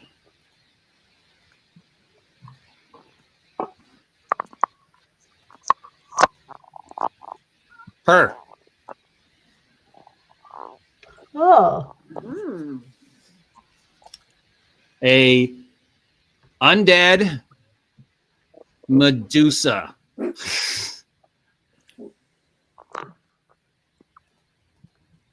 Yikes. Right. The piece of paper comes out. The master of the monastery. Oh. Daone Galoine. Daoine. Second word Gloine. Daone Galoine, I think. And she comes slithering up to the cell and here, you know, making like the sound of like crinkled old paper. And she looks at you with those undead glowing eyes, and these skeletal snakes on her head are all just lit, you know, moving around. And she says in a whispery voice, "You're not the ice lich, and you have a face. I don't know you. Do you wish to train under me?" I don't know. Then why have you come? Did the ice lich send you, that upstart? We killed him. Oh. Well, I thank you for destroying my former student. I am grateful. Does this mean I can leave, Warden? The ticker tapes, and the sheep grabs it and goes, mistrial due to it being un-American. Yeah. Evidence was lost. You were not read Miranda rights. Free to go. So she slithers out past all of you till she's outside again, takes a deep breath. I love the smell of magma. Were we supposed to get some information? I owe you for freeing me, students. How may I repay you? You are welcome to stay and eat of our supplies, assuming that Upstart left anything. If you wish to train under me, I must now work to restore the monastery. None of you belong here. No. No. We need to retrieve one of our members from apparently hell. Hell. Yeah, Well, the ground opened up and sucked him down. That's a problem. While my abilities are many, going to hell is not within the knowledge that I possess as the Grand Master. I believe you would need a spellcaster to open a gate of hell. Unless the gate throne is still active. There may be a way. I would warn you, it is dangerous, but I do not think you mind. No, we're on a mission from God, so we got to retrieve our guy. Gods are but a construct of the mortal mind with its desperation to grasp an understanding of the universe, young Padawan. Well, hell exists, so we're going. Hell is simply another dimension. Well, we're going. So as she starts trying to explain, monastery philosophy and trying to convince you to join, it's only $19.95 for the first month. What? You don't get the first month free? No, the No, but for no extra value, I'll throw in this. Eventually, she leads you to another tower.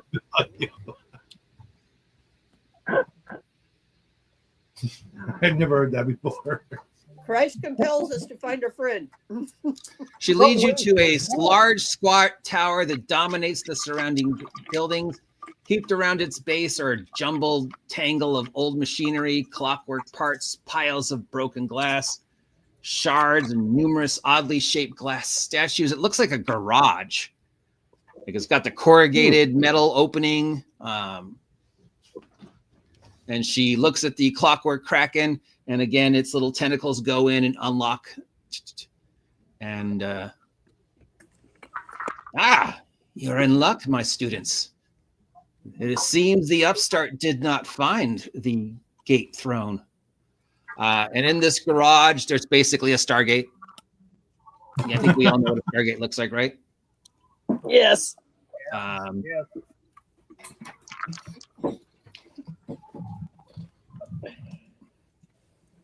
Well, this is far as I can take you. I am not welcome in hell. Neither are we, probably, but okay. If you wish food or any supplies, the Clockwork Kraken will bring them. You are welcome to stay here as long as you wish. If you wish to use the gate, simply have one of you touch it and tell it where you want to go and hope for the best. If you make it back, the invitation to be my students is, of course, still open. You have rescued me, and it will take many years to reclaim the monastery. And what is that in the sky? And as she looks up, you see what looks like a comet slowly approaching the planet. This bodes ill. I will leave you now, students. And she slithers away in all her awesomeness. Such a cool picture. It is pretty cool. Yeah. The previous Grandmaster of the Monastery of the Flesh leaves you in the garage with the Clockwork Kraken. Well, we get food and stuff. Ticker tapes out. Do you need food? Do you need water? Do you need healing? Yes, we need food. We need water. It departs, comes back in about a half an hour with basically metal prison trays with coffee a bread bowl that's filled with some kind of warm goop. And Yeah. Gruel, just like the Abbott used to make. yeah, it's basically oatmeal. Yeah, bread bowl with oatmeal in it. The bread is hard. It's like you're like, is this bread or is this a rock?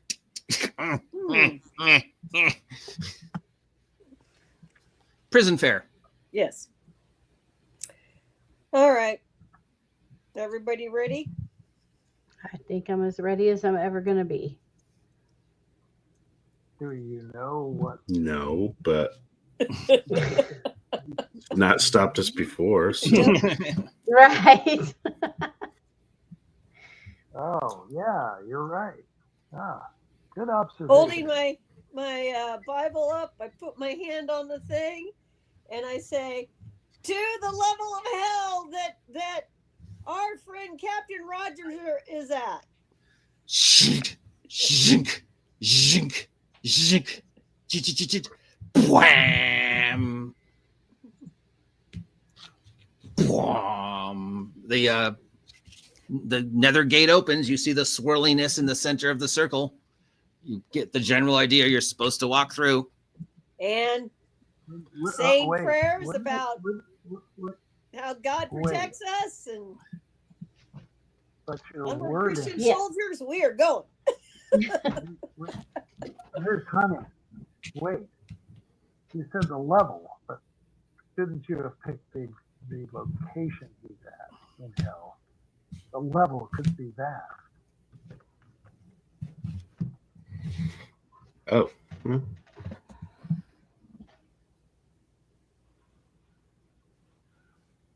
What do you guys want me to take my hand off and do it again?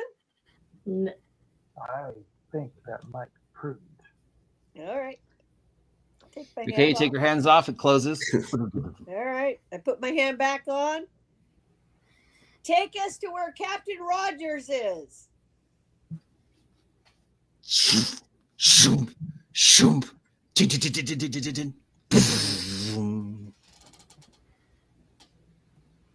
All right. Oh, it's that kind of Stargate. Yeah, Yep. I thought you meant the roundy kind. it is around kind. All right, let's go through. Let's go. Anybody not going? Wait, Though we walk through the shadow How of do death, we- I shall how fear do we no get- evil. The Lord is my shepherd. how do we get I need back? everybody to make a charisma saving throw. Charisma Oh, saving crap. throw. That could be bad. Wait. D20 How do plus we your get charisma back? modifier. All right. Speaking in character to the other characters, how do we get back? I rolled a 19. Okay. I don't think we asked her how we get back. You assume there's I rolled a gate on the other end, maybe? What are my numbers? Honey? Jen rolled a 7. 19. 44? Do I need to roll? A charisma saving throw, yes. To make sure you end up in the right place.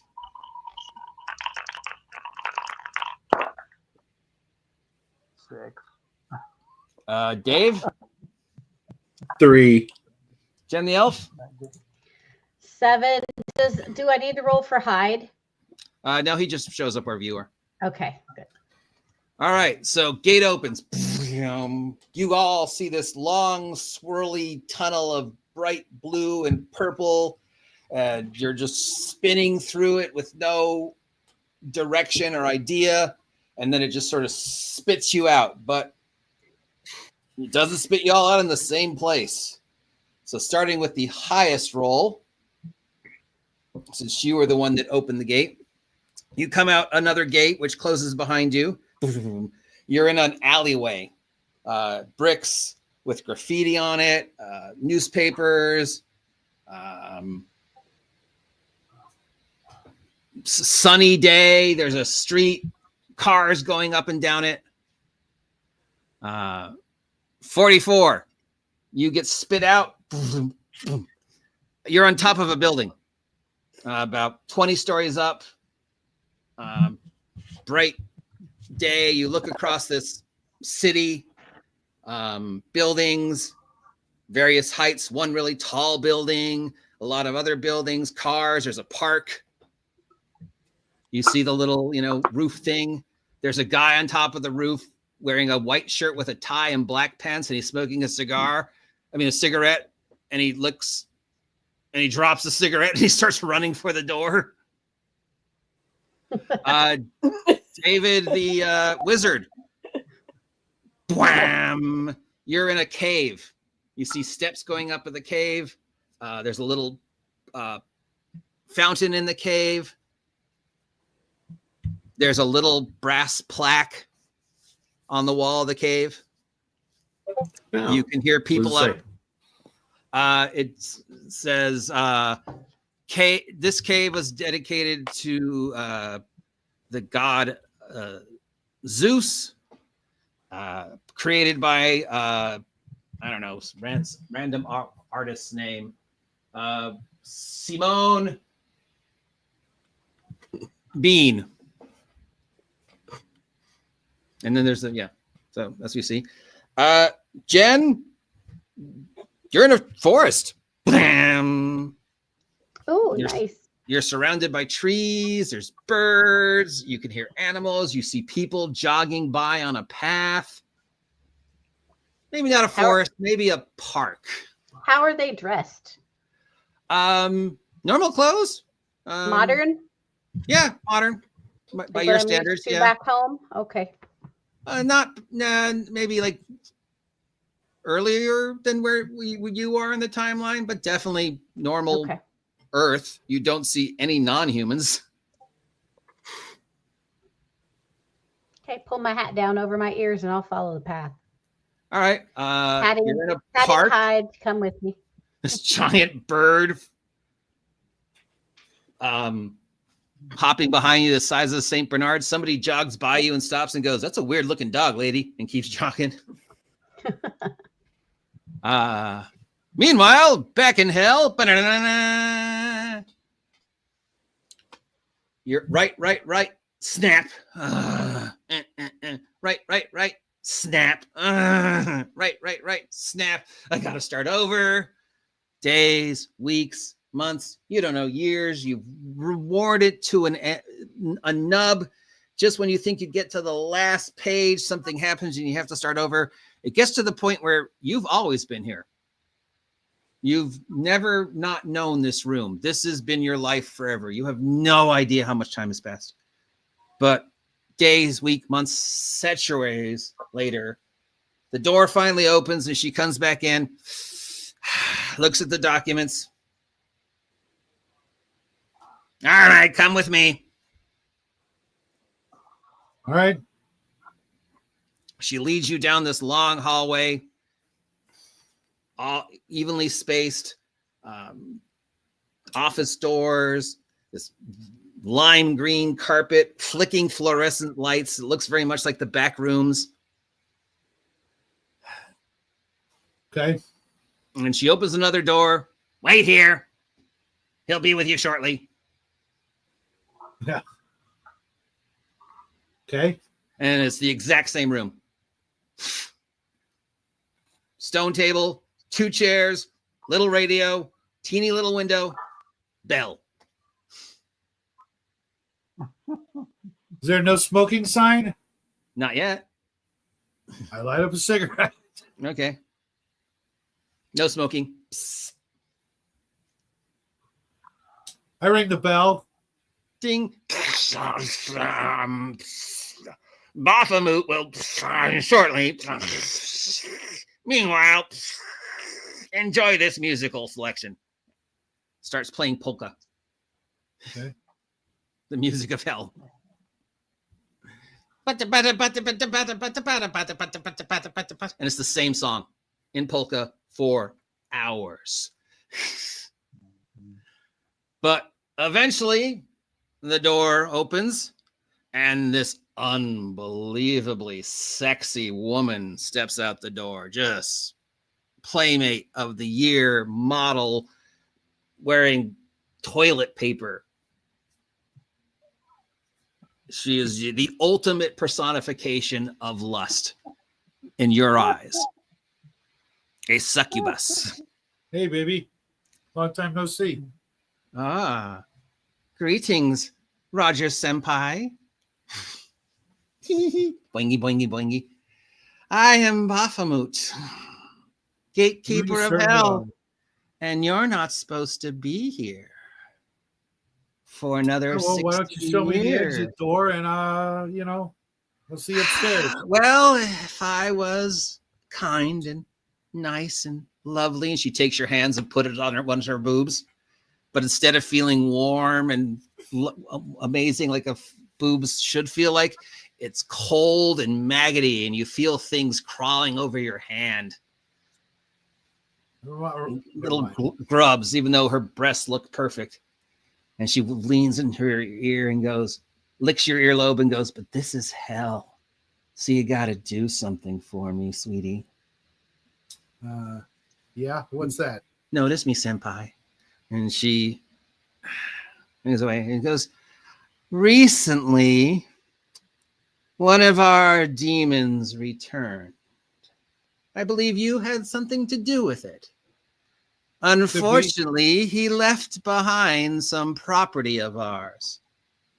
I would like it returned. Just to me. No one else. A pair of gloves. If you could return those to me, darling. She licks your ear again. I'd be ever so grateful. Yeah. I'd let you go. Or you could stick around and give all Baphomet the red, white, and blue. It seems to me I can't really get the gloves if I'm stuck here. Of course, I'll let you go. How sad, you've already got one quest attached to you, but I can't have you working for anybody else, so I'll just get rid of that nasty little geas. Man. There you go. You don't owe those stupid druids anything. You work for me now. My word is my bond, so she sticks her hand in your chest and she grabs your heart. I have your heart. And she pulls it out. Boom, boom. Because you love only me, right, Rogers? And you'll do anything Baphomet asks. She puts it back in. Retrieve these gloves for me, sweetie, and I'll free you from your bonds to hell. But just in case you think about betraying me, I'm going to send someone along. Clyde! And this little teeny demon wearing a top hat and dressed in a tuxedo comes plopping out. What is it, boss? My little imp, darling, sweetie, cuties. Accompany this man back to the mortal plane and retrieve the gloves for me and make sure he doesn't betray me. Okie dokie. Now remember, you can't tell anybody that Clyde's an imp. If they ask, he's your new pet cat. And Clyde turns into a black cat. I hate cats. Too bad. Don't worry, he's hyperallergenic. Now off you go, back to retrieve my gloves. And this hole opens in the ground, and 100 demon hands grab you and threw you down, and you spit out in this throne room. Meanwhile, Nurse Honey. No. Sorry, guys. You're in a alleyway. Do you exit the alleyway? Nurse Honey, you're muted. It just looks like a regular alleyway, correct? Yeah, daytime and alleyway. All right. I'm going to exit the alley and ask somebody where I am. If I can find something. You step out into this busy city street, cars you don't recognize. I mean, it looks vaguely familiar, but like the place you're thinking of, but not. But it looks a lot like New York. But not your New York, not 1940s New York. There's buildings. They finished the statue, the thing. And as you're you're standing there, there's this guy walking down the street. He's just got a jacket on, jeans, backpack. There's some people following him, and he stops and like signs. He's got a little baseball cap on, and somebody runs up to him and says something to him, and he stops and signs an autograph and pets him and goes, "Yeah." And yeah, this guy just goes walking by. Excuse me, sir. Where am I? And then he goes, very handsome, very commanding, short red hair, very handsome face. This guy is built. He just walks up to you like he belongs. He goes, "Why, this is New York, man." It's supposed to be hell. Well, some people call it hell. Some people call it heaven. I just call it home. Captain Stephen Rogers, how can I help you? You're Captain Stephen Rogers? Yes, I am, ma'am. So another person writes up, "Cap, can I get your autograph?" Of course. Can I get a selfie? Of course. Wrong, Captain Stephen Rogers. I'm the only Stephen Rogers that I know of. Now we're looking for a guy from World War II. Yes. That would be me. Okay. World War II. Yes. You don't look like our Captain Rogers. I'm the only Captain Rogers that I know of, but I could try and help you find your friend. Yeah, he got sucked into the pit of hell by demons. Oh. So where do you go for that paperwork and stuff? Pit of hell by demons. Well, okay, that's out of my wheelhouse, but I know a guy. All right. All right. I also got to So- find my friends. Taxi. Come This on. car goes up. Greenwich Village, please. And he lists us off address. You get in. The guy goes, "Oh, Cap, no charge. Thanks for saving New York." Hey. All right. Dave the wizard. Do you leave the little cave? Yeah, kind of just take it in for a sec, then head up the stairs of the passage that was described. Okay, it's like 3-4 steps up to the outside of this park. Okay. You're stepping out of the mouth of a giant statue of the head of Zeus. You see trees. You see there's some kids climbing on it. There's a pathway.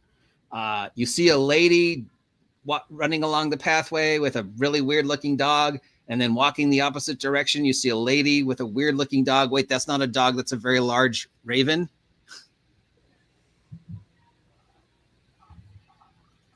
Anything familiar about the Raven?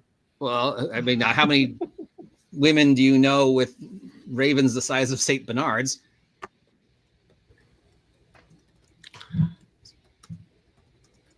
Probably just one. I'll call out, "Hey, Jen. hey." Oh, David. I'll walk over to him. David, you know where you are. One look, you've seen it 100 times on television. Central Park, New York. And across the park, Oh. you see Broadway, and there's this tall metallic building stretching sort of in like a vague arc. And there's like what looks like a thing, like a helipad coming out of it, and written in big blue letters, it says Baxter Building.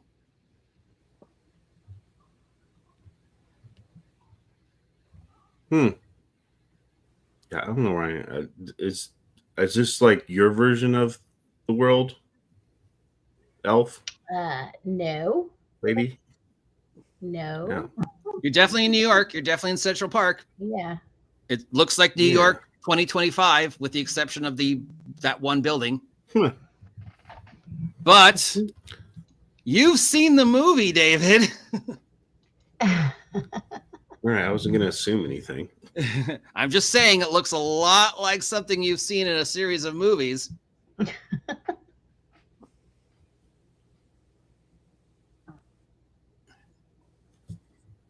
don't think this is exactly the right Earth I'm from. 44. You're on a Where you're roof. from.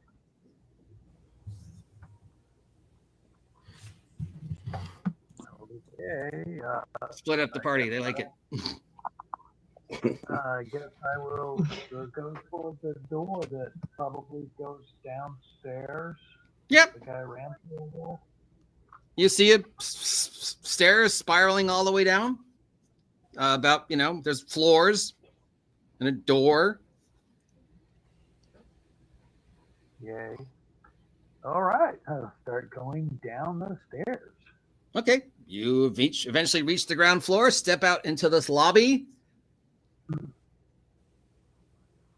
Is there anybody People in the just lobby? doing normal everyday lobby stuff. There's a little table, a little receptionist thing and stuff. There's some security guards.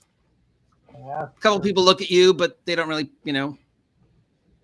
I asked, is there a receptionist or somebody? Yeah, there's there? this receptionist. What address is this? Yeah, what address? It's 4775 Broadway. What city? What city? You okay there, man? I mean, it's Oh, New I'm York. fine. What city? It's the greatest city in the world. I do not have that information. Okie doke. Her hand starts going underneath the desk. Well, you got an appointment with anybody in here, buddy? No, I was just leaving. Thank you.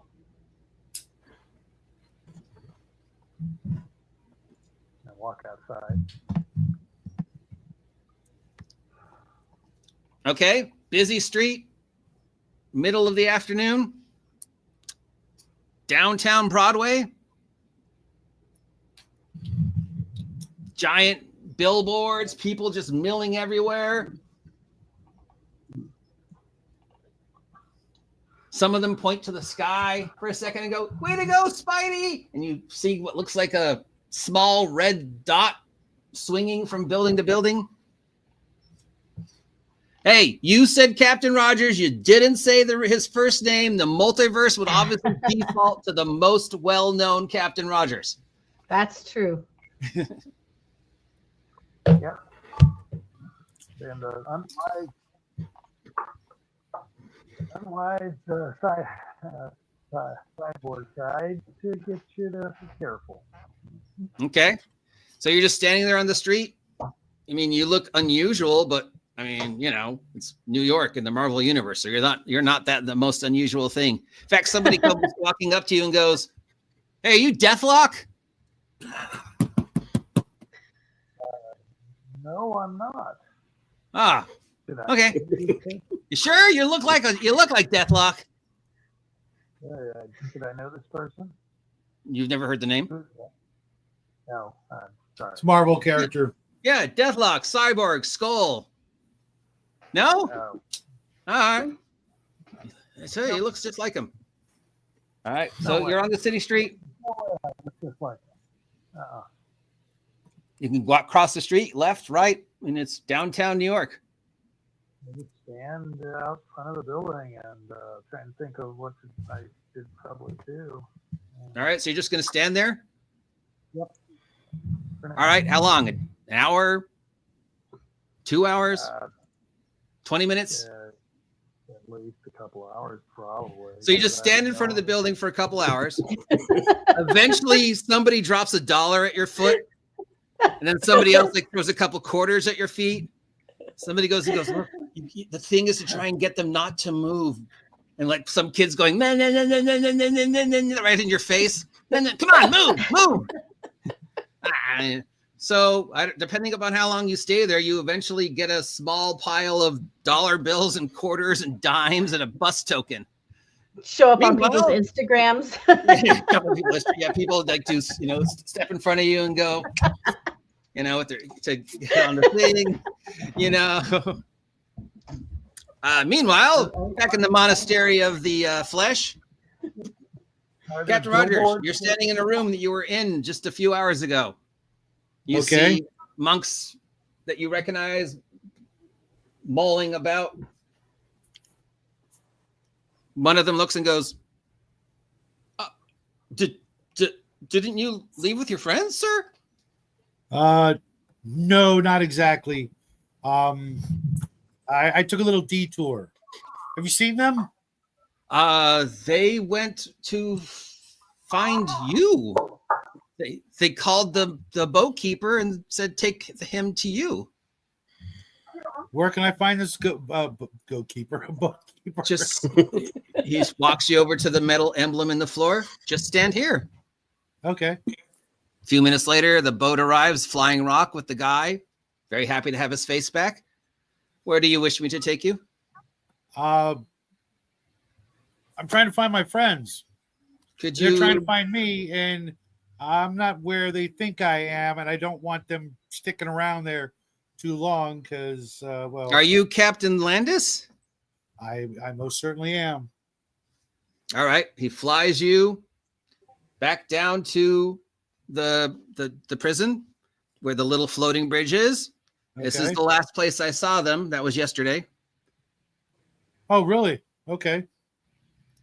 Time flies when you're having fun, I guess. Yes, yes. But yes, I believe they freed the mistress and she's busy reclaiming the monastery, though she might have been distracted by that meteor. What meteor? Oh, there was a meteor that crashed a few miles from here. Really? Yes. We'll have to investigate it once we're back together. And where do you think they went from here? I don't know. I can only go here. I'm not allowed to enter the prison. Okay. But if you cross the bridge, there is a warden. He can help you. Yeah, I guess I'm going to be doing that. All right, same thing. You go down the glass stairs. There's this clockwork octopus floating in the air. It spits out a little ticker tape that says dropping off or picking up. Okay.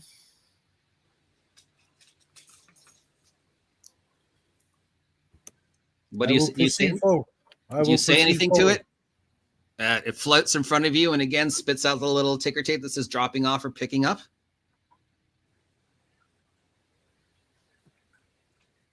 Okay. So this round glass room. What?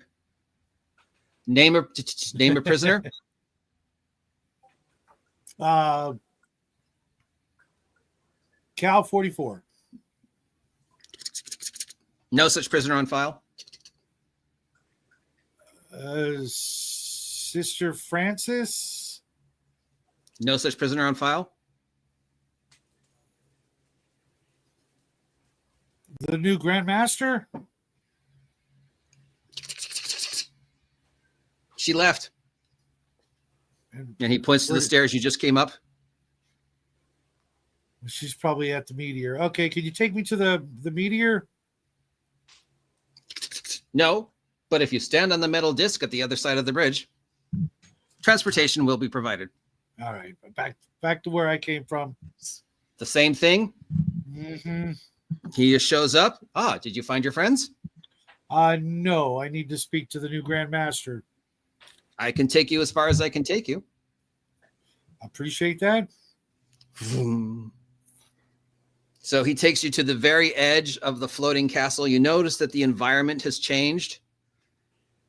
Before you were at the bottom of this precipice on this floating castle, but now it seems like the precipice is all gone, and if the floating island is just floating above the icy waste. Okay. And below the island, you see a very unusual looking female who you already saw the awesome picture of. Yes. And there's a couple other people down there. One of them looks kind of familiar. So short fellow wearing a white coat, multicolored shirt underneath the white coat, frizzy white hair, goggles. Walsh. Gotcha. Yes. Yeah. I trundled down there. Okay. So there's Kowalish. There's a gnome with a bow who you recognize. Mm-hmm. And Kowalish is talking to this woman, this snake lady. And he goes, "Oh, great Scott, Captain Rogers, where have you been?" You wouldn't believe me if I told you. Oh, It's been a yes, I hell of a would. day. I totally believe you. Apparently, when we fell down that hole after your Morty activated, we actually fell back in time 100 years. Great Scott. Well, I was in hell, and Morty and the gang, I assume, are looking for me, but I'm not in hell anymore. I'm here. Long story Hell, that's short, just another dimension, Morty. I mean, Captain Rogers. Great Scott, in hell. Your friends are in hell. Oh, we can't save them. I don't have the time machine. What was I thinking? Putting a time travel well, device. at some point they're going to get kicked out because unless they belong, which I'm pretty sure they don't, because I didn't. And if I don't belong, these guys are in the clear. But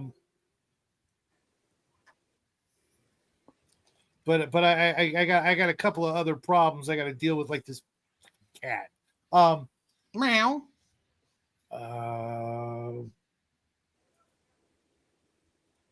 And I have no idea how to help him get out of hell because I'm trying to stay out of there myself. The Grand Mistress says, "Oh, well, this is problematic. I just sent them to find you." Yeah, I figured. We will have to continue the exploration of this crashed spaceship momentarily, Kowalish. I have to help this gentleman find his friends since he rescued me from the false imprisonment. Oh, don't worry.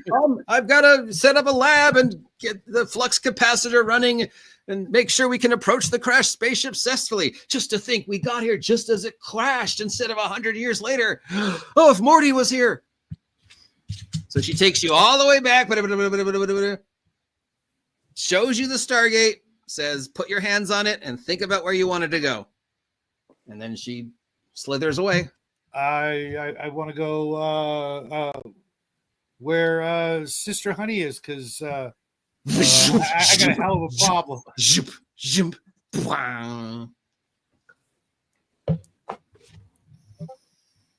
You step through? Oh, yeah. Blum. You tumble out in the middle of a street. There's a taxi cab speeding towards you. So only the taxi cab puts on the brakes and starts skidding like it's just about to hit you. It skids across.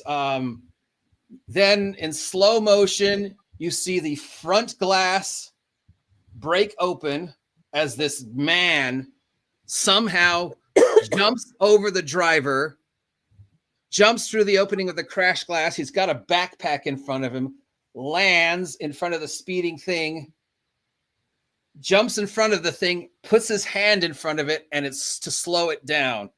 And now you see the backpack's open, and this red, white, and blue shield falls out, and he grabs it and slits it on his hands and stops it.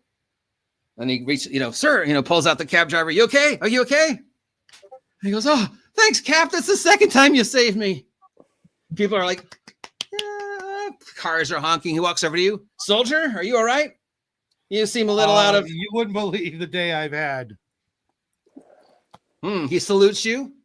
I, of course, believe the day you have, Captain. Captain Steve Rogers. I think I know somebody who's looking for you. Yeah, Captain Roger Land. Roger Land is at your service. Captain Okay. This is not the first time this has happened to me. Nurse Honey. Me neither. You step out of the cab, and there is Captain Rogers and Captain Rogers. You are. I think you two know each other. Well, let's get you out of the street, and I'll maybe I can buy you guys a dog, and we can try and figure out what's going on here. I'll trade you for the cat. My landlord won't let me to have cats, but thanks. Well, I'm glad I found you. That's good. This Meow. is really odd hell, though. Let's get you off the street. So he gets you off the street. Yeah, maybe you got a phone booth I could change out of these back into my uniform or something. Yeah. I don't know. Weren't you wearing your uniform? No, I was wearing local attire and very, very little of that from where we came from. Okay. Yeah, she can, there's plenty. You go into a small building that says Starbucks, and he orders something that looks like coffee, puts down a lot of money for it, but they are like, no, Cap, it's on us. Everybody seems to know who this guy is. Cool. And he This puts is the red, not white, and very blue good shield. espresso. I'm from France. Puts the red, white, and blue shield and says, okay, let's try and figure out where you guys are and what's going on here. And trust me, nothing you're going to say is going to shock me. Meanwhile, back in Central Park. I guess let's just head to that big building. All right. So you Fine two are with me. perfectly fine maneuvering your way through Central Park. No, I need to roll. You each roll a D20. Jen and David. 12. A 1. Oh no, get mugged. Oh no. And David? I still have a 12. taser. Huh? So you're walking 12. along towards the large building that you know shouldn't be here, David, because you've seen all the movies, but you know this isn't your New York. It's the New York that has Avengers Tower or the Baxter Building.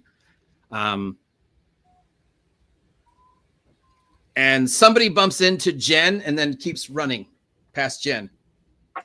And just some rude New Yorker bumps into Jen, then just walks past Jen. And then he disappears. You see this thing come out of the sky like a web, pull him up in the air. And next thing you know, he's hanging upside down from a lamp. And this guy in this red and blue full body uniform with a spider on his chest zips down for the thing and goes, well, hey, buddy, I don't think that belongs to you.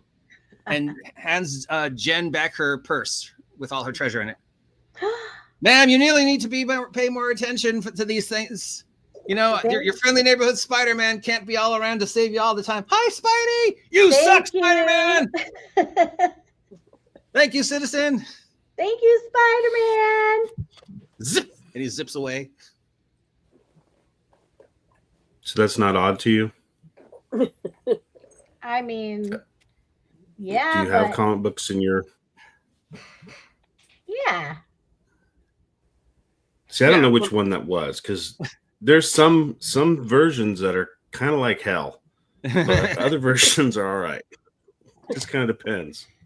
Yeah, which Spider-Man was that? Exactly. Yeah. Well, you're pretty sure it's the MCU Spider-Man. So it's the Tobey. It's the most recent one. Well, we got the Fantastic Four building, so I don't know what version that is. So That movie's not out yet. the Fox movies. Well, remember Tony sold Avengers Tower to the Baxter Corporation. Could have been. So I hope we're not in like some kind of Fox hell. So by this point in time, it would have been renamed the Baxter Building because Tony sold it. Well, Happy sold it. That just reminded me that we're in the MCU without Iron Man, and I don't want to be here now. Yep, this is after Endgame. Right. Suddenly, this world is very depressing, and I don't want to be Cap's here. still around, so it would be before Endgame because. Okay. So, yeah. If Cap, So, if Tony is still around, then it's okay to be here. yeah. So actually, it doesn't say Baxter Building because I realized, oh wait, if this was after Endgame, Cap would be old and on the moon. So no, it's before Endgame. Stark Towers then. Or it's a miniseries. Avengers Tower. Yeah. So there's a big A on the tower instead. Could have So you swore I start said going something towards else a the minute building ago. with an But A let's on still it, head huh? there. Huh? Yeah. Sorry about that. Yes. I didn't think it through, but I really should have done is had you show up on the moon with the old Captain Rogers. But Copy. all right. So meanwhile, how long do you stand in front of that building, 44? People start to think he's a fixture. And You're muted. You mean You're muted. Yeah, I got it. So I keep standing there because they keep giving me, obviously, I figure out it's money. Yeah, until this happens. I mean, 2, 3, 4 hours. Every now and then, somebody drops money at your feet or tries to get you to move. About after 4 hours, a guy wearing a blue uniform with a hat that's on it says, "Hey, I got to see your license, buddy." Are there billboards around that are lit up, or? It's not nighttime yet, but there's billboards Oh, okay. advertising all sorts of things. Okay, I just wondered. And this guy walks up to you, blue uniform, blue hat, says, "Excuse me, I got to see your license, buddy." I don't know what that is. You can't be a street performer without a New York street performer license. I got to see it, buddy. I was just standing. I'm sorry, what? I was just standing here, sir. You're collecting money. You're that by New York statute limit 77372. You're a street performer. I got to see your street performer license, or you got to move along. I can't hear you, Cal. I have not been collecting money. I am just standing here. All right, then I got to ask you to move along, buddy. Okay. And he scoops up the money and starts putting it in a little plastic bag that says evidence on it. Writes you a piece of paper. You can reclaim this at police station 735 once you provide the proper identification. I don't have that. I do not understand. All right, here's what you got to do. You got to go to City Hall. You got to go to the Department of Parks and Recreations, and you got to ask for a street performer license. It's a little late. I don't know if they're open now, but you just take the L train to 26 and 5. You get off there. You switch to the S train. That'll take you straight to City Hall, second floor, Department of Parks and Recreation. Noted. All right, have a good day, buddy. And he walks away with your bag of money.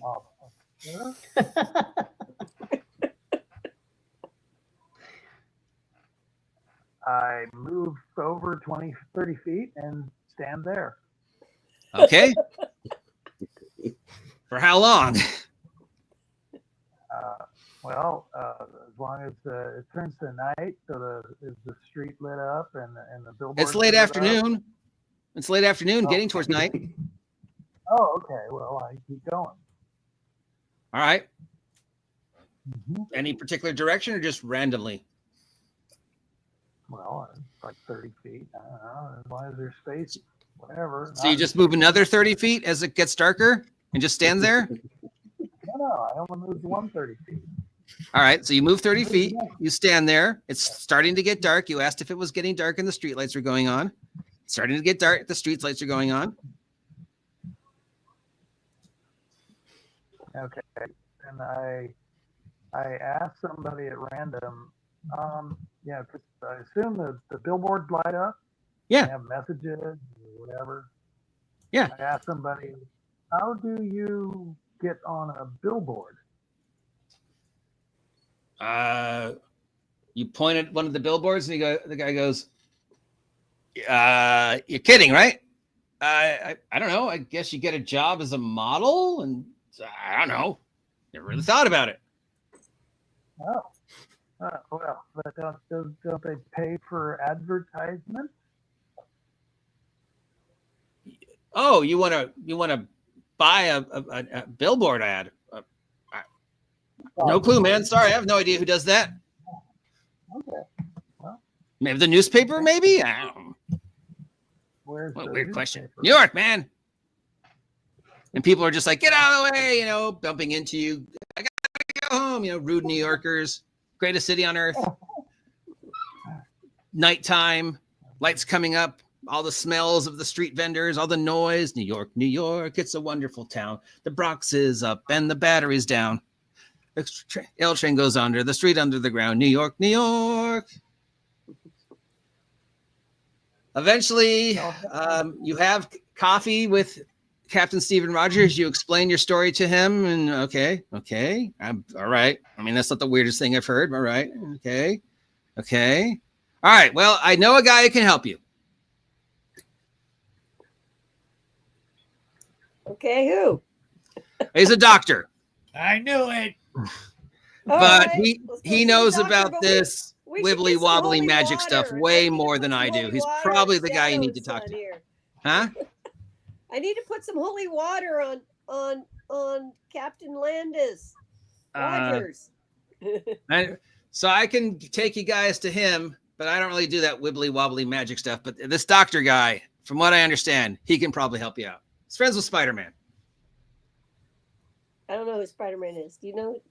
You don't Is know that who an Spider-Man? American thing? Is that an American thing, Captain Rogers? Yes. Yes. Yeah.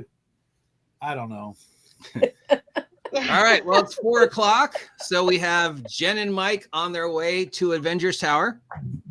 We have Honey and Captain Rogers on their way to meet a doctor who has a building in Greenwich Village. I'll leave it to your imagination to which doctor this is, but I'll give you a hint. His first name is Stefan, and he's very handsome.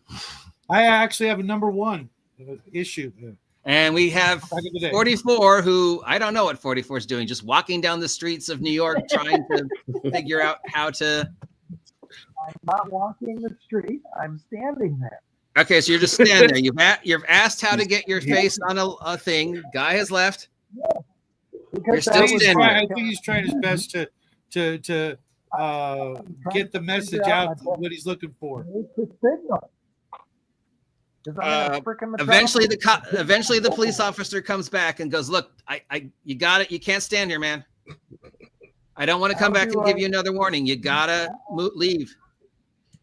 How do I get to advertise on a billboard?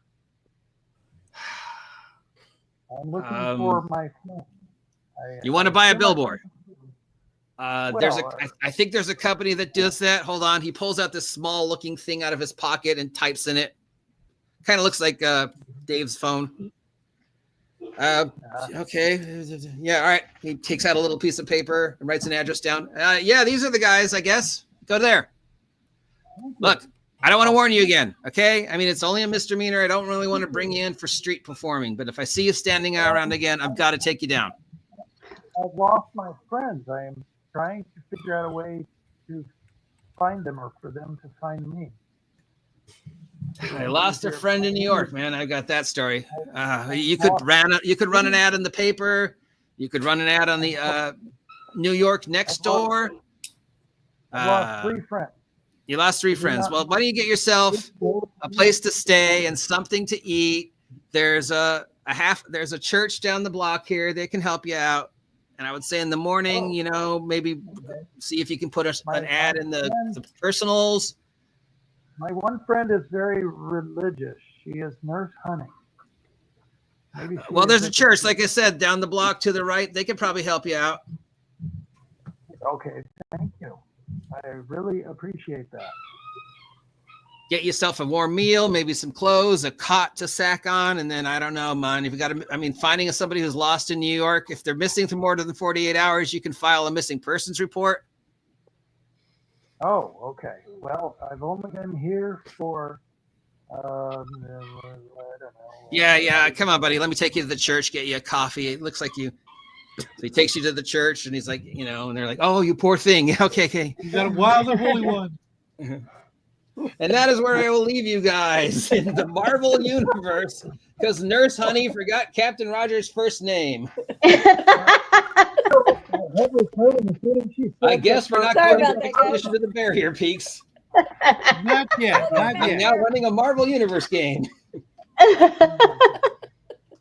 That's what Gonzo's all about, bro. This has definitely gone weird.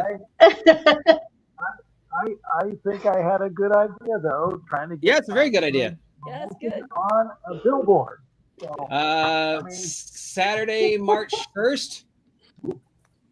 Sure. I have nothing scheduled for alternating Saturdays, so if that's what it is, I will be there with That's bells on. March All right. 1st. That's next Saturday, right? Is it next Saturday? You're right. Sorry, March 8th would be next. That would be next Saturday. March 8th. Yeah. But that would be okay, because remember, we skipped a whole month, right? It's up to you guys. Actually, it's got to be alternating. I got stuff next weekend. All right, March 8th is the next game in the Marvel Universe. All right. You couldn't get more Butter, Godfather butter, than butter, this. Spider-Man. Spider-Man does whatever a spider can. Spins a He's web black. any size, catches thieves just like flies. Look out! Here comes a